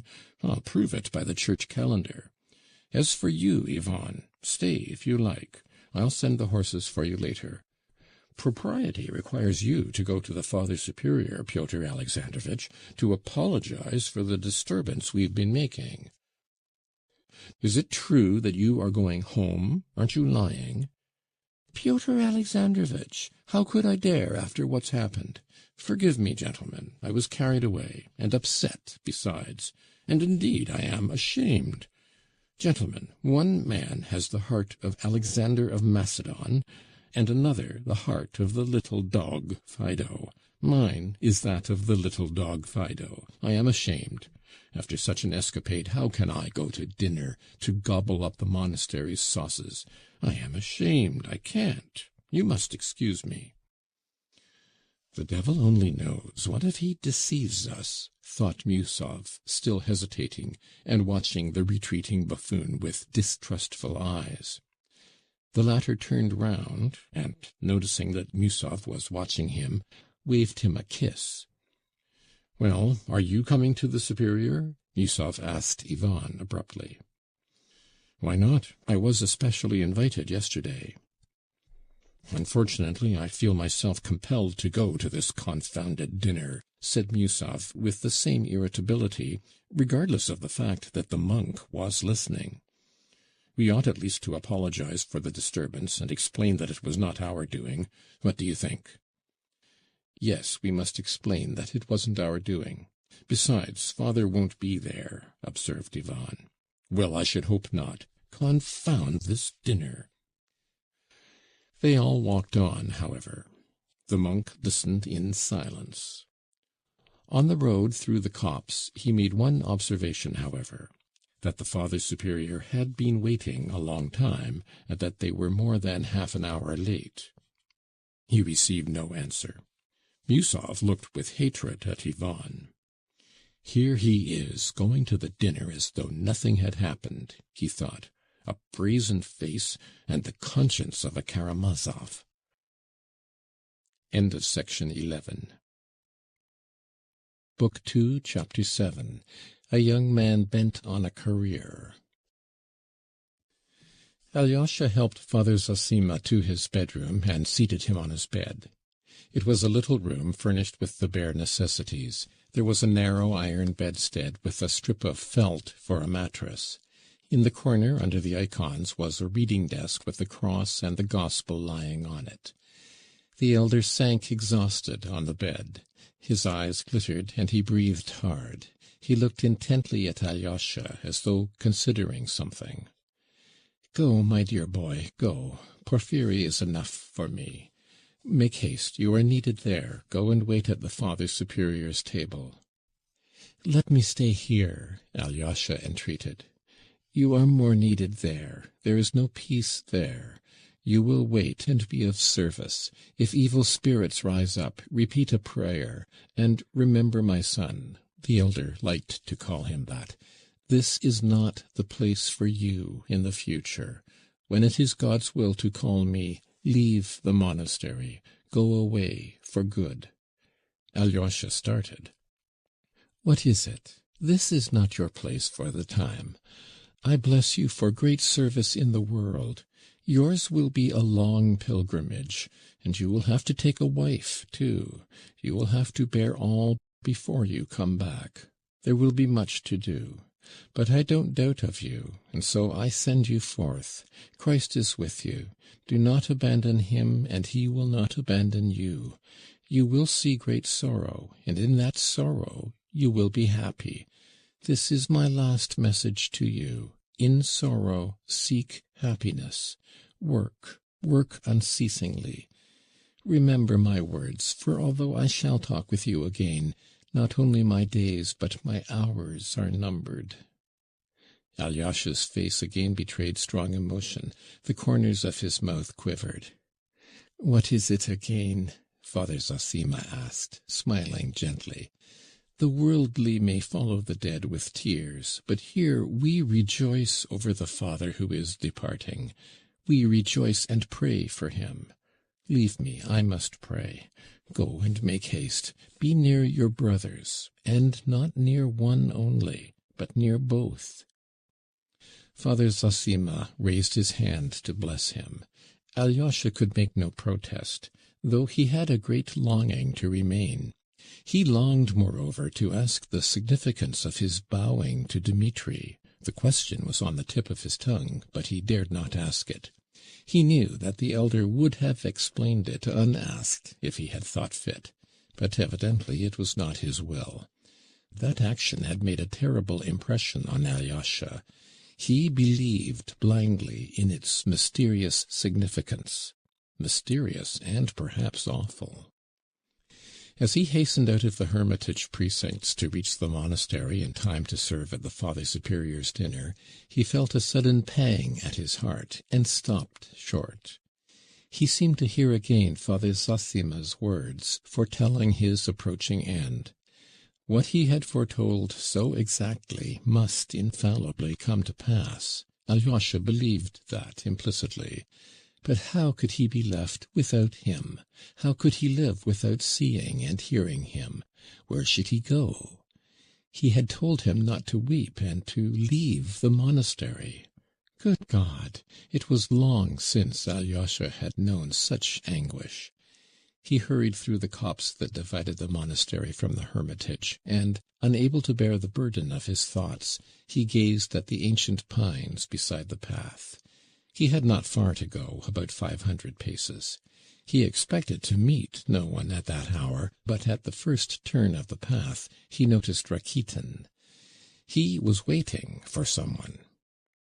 "Are you waiting for me?" asked Alyosha, overtaking him. "Yes," grinned Rakitin. "You are hurrying to the Father Superior, I know. He has a banquet. There's not been such a banquet since the Superior entertained the Bishop and General Pahatov. Do you remember? I shan't be there, but you go and hand the sauces. Tell me one thing, Alexei. What does that vision mean? That's what I want to ask you. What vision? That bowing to your brother Dmitri. And didn't he tap the ground with his forehead, too? You speak of Father Zosima? Yes, of Father Zosima. Tapped the ground? Ah, an irreverent expression. Well, what of it? Anyway, what does that vision mean? I don't know what it means, Misha. I knew he wouldn't explain it to you. There's nothing wonderful about it, of course, only the usual holy mummery. But there was an object in the performance. All the pious people in the town will talk about it, and spread the story through the province, wondering what it meant. To my thinking, the old man really has a keen nose. He sniffed a crime. Your house stinks of it. What crime? Rakitin evidently had something he was eager to speak of. It will be in your family, this crime, between your brothers and your rich old father. So Father Zosima flopped down to be ready for what may turn up. If something happens later on, it'll be, the holy man foresaw it, prophesied it, though it's a poor sort of prophecy, flopping like that. But it was symbolic, they'll say, an allegory, and the devil knows what all. It'll be remembered to his glory. He predicted the crime and marked the criminal. That's always the way with these crazy fanatics. They cross themselves at the tavern and throw stones at the temple. Like your elder, he takes a stick to a just man and falls at the feet of a murderer. What crime? What murderer? What do you mean? Alyosha stopped dead. Rakitin stopped too. What murderer? As though you didn't know. I bet you'd thought of it before. That's interesting too, by the way. Listen, Alyosha, you always speak the truth, though you're always between two stools. Have you thought of it or not? Answer. I have, answered Alyosha in a low voice. Even Rakitin was taken aback. What, have you, really? He cried. I've not exactly thought it, muttered Alyosha, but directly you began speaking so strangely, I fancied I had thought of it myself. You see, and how well you expressed it. Looking at your father and your brother Mitya today, you thought of a crime. Then I'm not mistaken. But wait a minute, Alyosha broke in uneasily. What has led you to see all this? Why does it interest you? That's the first question. Two questions, disconnected, but natural. I'll deal with them separately. What led me to see it? I shouldn't have seen it if I hadn't suddenly understood your brother Dmitri, seen right into the very heart of him all at once. I caught the whole man from one trait. These very honest but passionate people have a line which mustn't be crossed. If it were, he'd run at your father with a knife. But your father's a drunken and abandoned old sinner who can never draw the line. If they both let themselves go, they'll both come to grief. No, Misha, no. If that's all, you've reassured me. It won't come to that. But why are you trembling? Let me tell you. He may be honest, our Mitya. He is stupid, but honest. But he's a sensualist. That's the very definition and inner essence of him. It's your father has handed him on his low sensuality. Do you know, I simply wonder at you, Alyosha, how you can have kept your purity. You're a Karamazov, too, you know. In your family, sensuality is carried to a disease. But now these three sensualists are watching one another with their knives in their belts. The three of them are knocking their heads together, and you may be the fourth. You are mistaken about that woman. Dmitri despises her, said Alyosha with a sort of shudder. Grushenka? No, brother, he doesn't despise her. Since he has openly abandoned his betrothed for her, he doesn't despise her.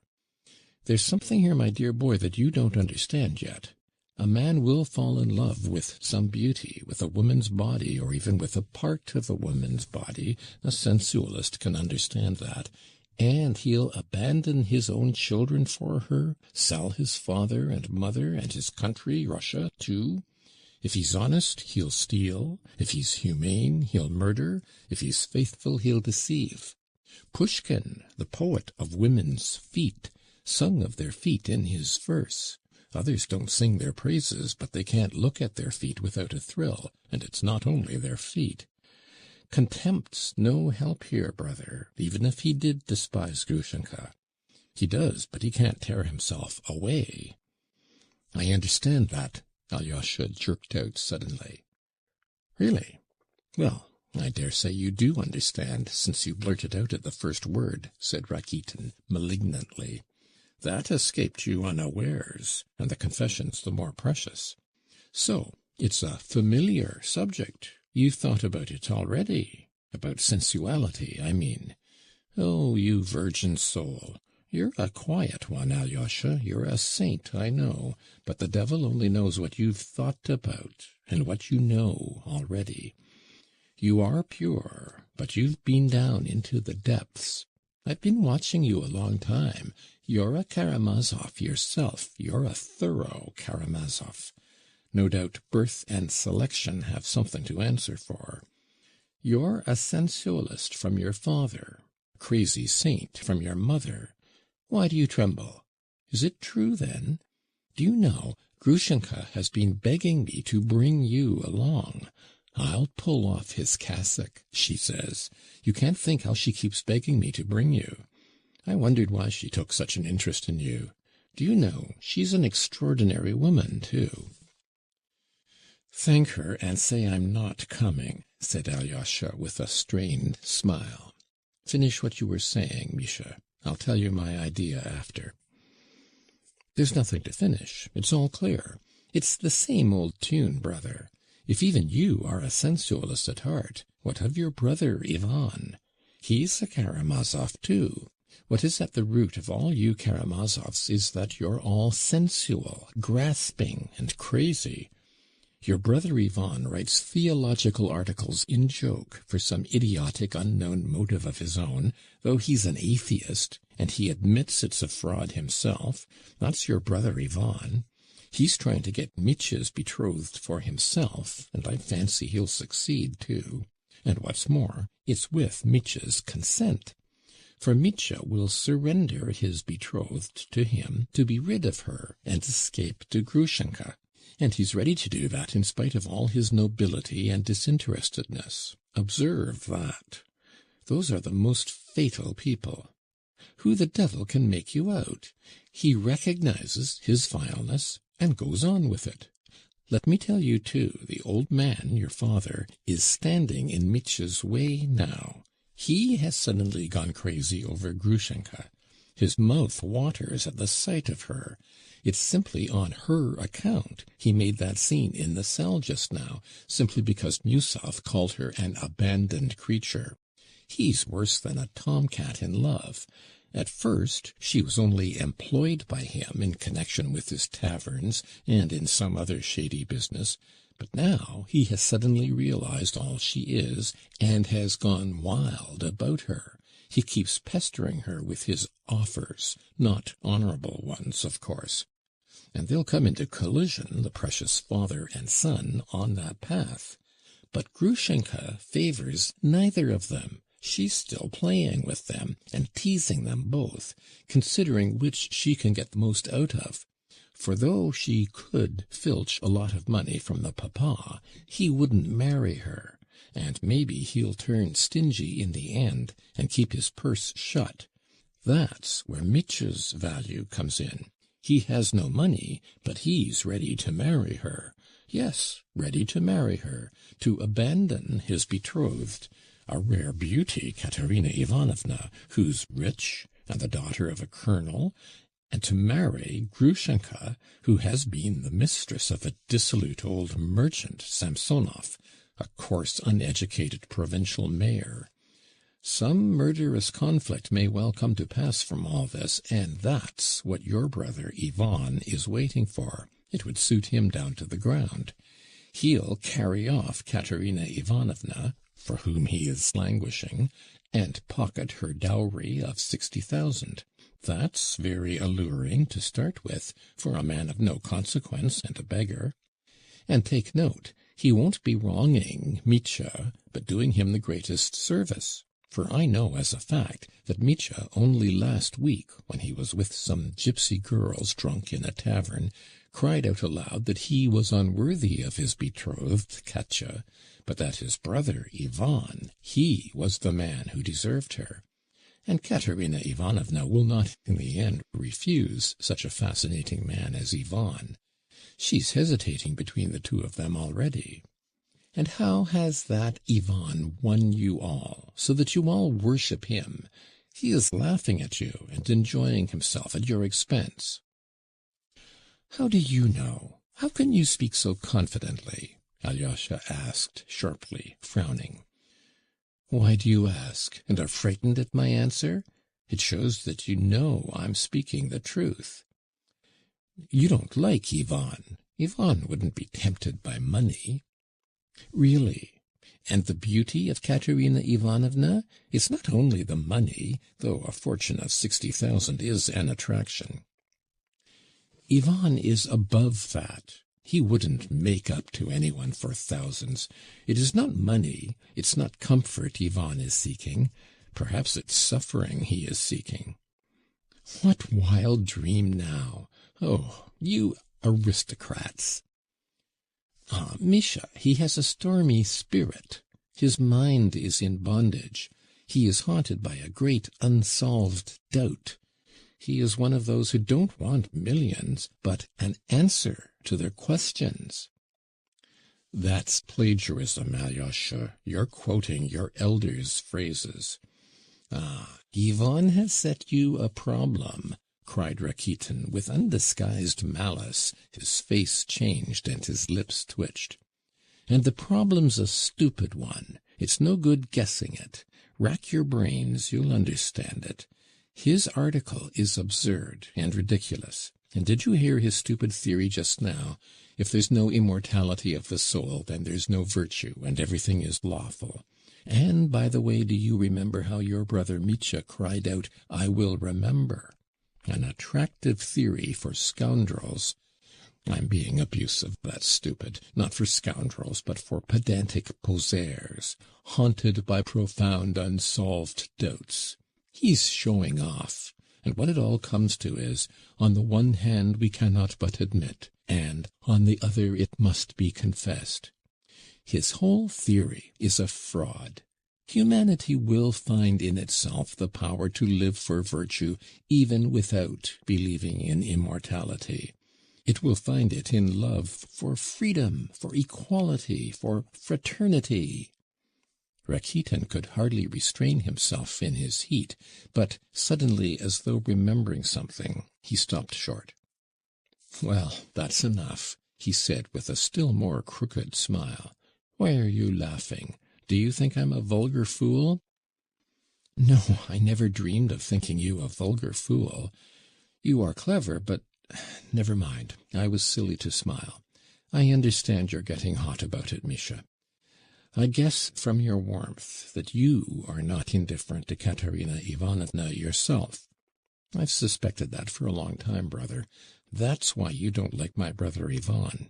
Are you jealous of him? And jealous of her money, too, won't you add that? I'll say nothing about money. I'm not going to insult you. I believe it, since you say so, but confound you and your brother Ivan with you. Don't you understand that one might very well dislike him apart from Katerina Ivanovna? And why the devil should I like him? He condescends to abuse me, you know.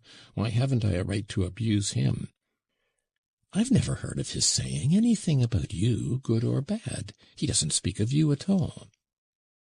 But I heard that the day before yesterday at Katerina Ivanovna's he was abusing me for all he was worth. You see what an interest he takes in your humble servant. And which is the jealous one after that, brother, I can't say. He was so good as to express the opinion that if I don't go in for the career of an archimandrite in the immediate future, and don't become a monk, I shall be sure to go to Petersburg and get on to some solid magazine as a reviewer, that I shall write for the next 10 years, and in the end become the owner of the magazine, and bring it out on the liberal and atheistic side, with a socialistic tinge, with a tiny gloss of socialism, but keeping a sharp lookout all the time, that is, keeping in with both sides and hoodwinking the fools. According to your brother's account, the tinge of socialism won't hinder me from laying by the proceeds and investing them under the guidance of some Jew, till at the end of my career I build a great house in Petersburg, and move my publishing offices to it, and let out the upper stories to lodgers. He has even chosen the place for it, near the new stone bridge across the Neva, which they say is to be built in Petersburg. Ah, Misha, that's just what will really happen, every word of it, cried Alyosha, unable to restrain a good-humoured smile. You are pleased to be sarcastic too, Alexey Fyodorovitch. No, I'm joking, forgive me. I've something quite different in my mind. But excuse me, who can have told you all this? You can't have been at Katerina Ivanovna's yourself when he was talking about you. I wasn't there, but Dmitri Fyodorovitch was, and I heard him tell it with my own ears. If you want to know, he didn't tell me, but I overheard him, unintentionally, of course, for I was sitting in Grushenka's bedroom, and I couldn't go away because Dmitri Fyodorovitch was in the next room. Oh, yes, I'd forgotten she was a relation of yours. A relation? That Grushenka a relation of mine? Cried Rakitin, turning crimson. Are you mad? You're out of your mind. Why, isn't she a relation of yours? I heard so. Where can you have heard it? You Karamazovs brag of being an ancient noble family, though your father used to run about playing the buffoon at other men's tables, and was only admitted to the kitchen as a favour. I may be only a priest's son, and dirt in the eyes of noblemen like you, but don't insult me so lightly and wantonly. I have a sense of honour too, Alexey Fyodorovitch. I couldn't be a relation of Grushenka, a common harlot. I beg you to understand that. Rakitin was intensely irritated. Forgive me, for goodness' sake, I had no idea. Besides, how can you call her a harlot? Is she that sort of woman? Alyosha flushed suddenly. I tell you again, I heard that she was a relation of yours. You often go to see her, and you told me yourself you're not her lover. I never dreamed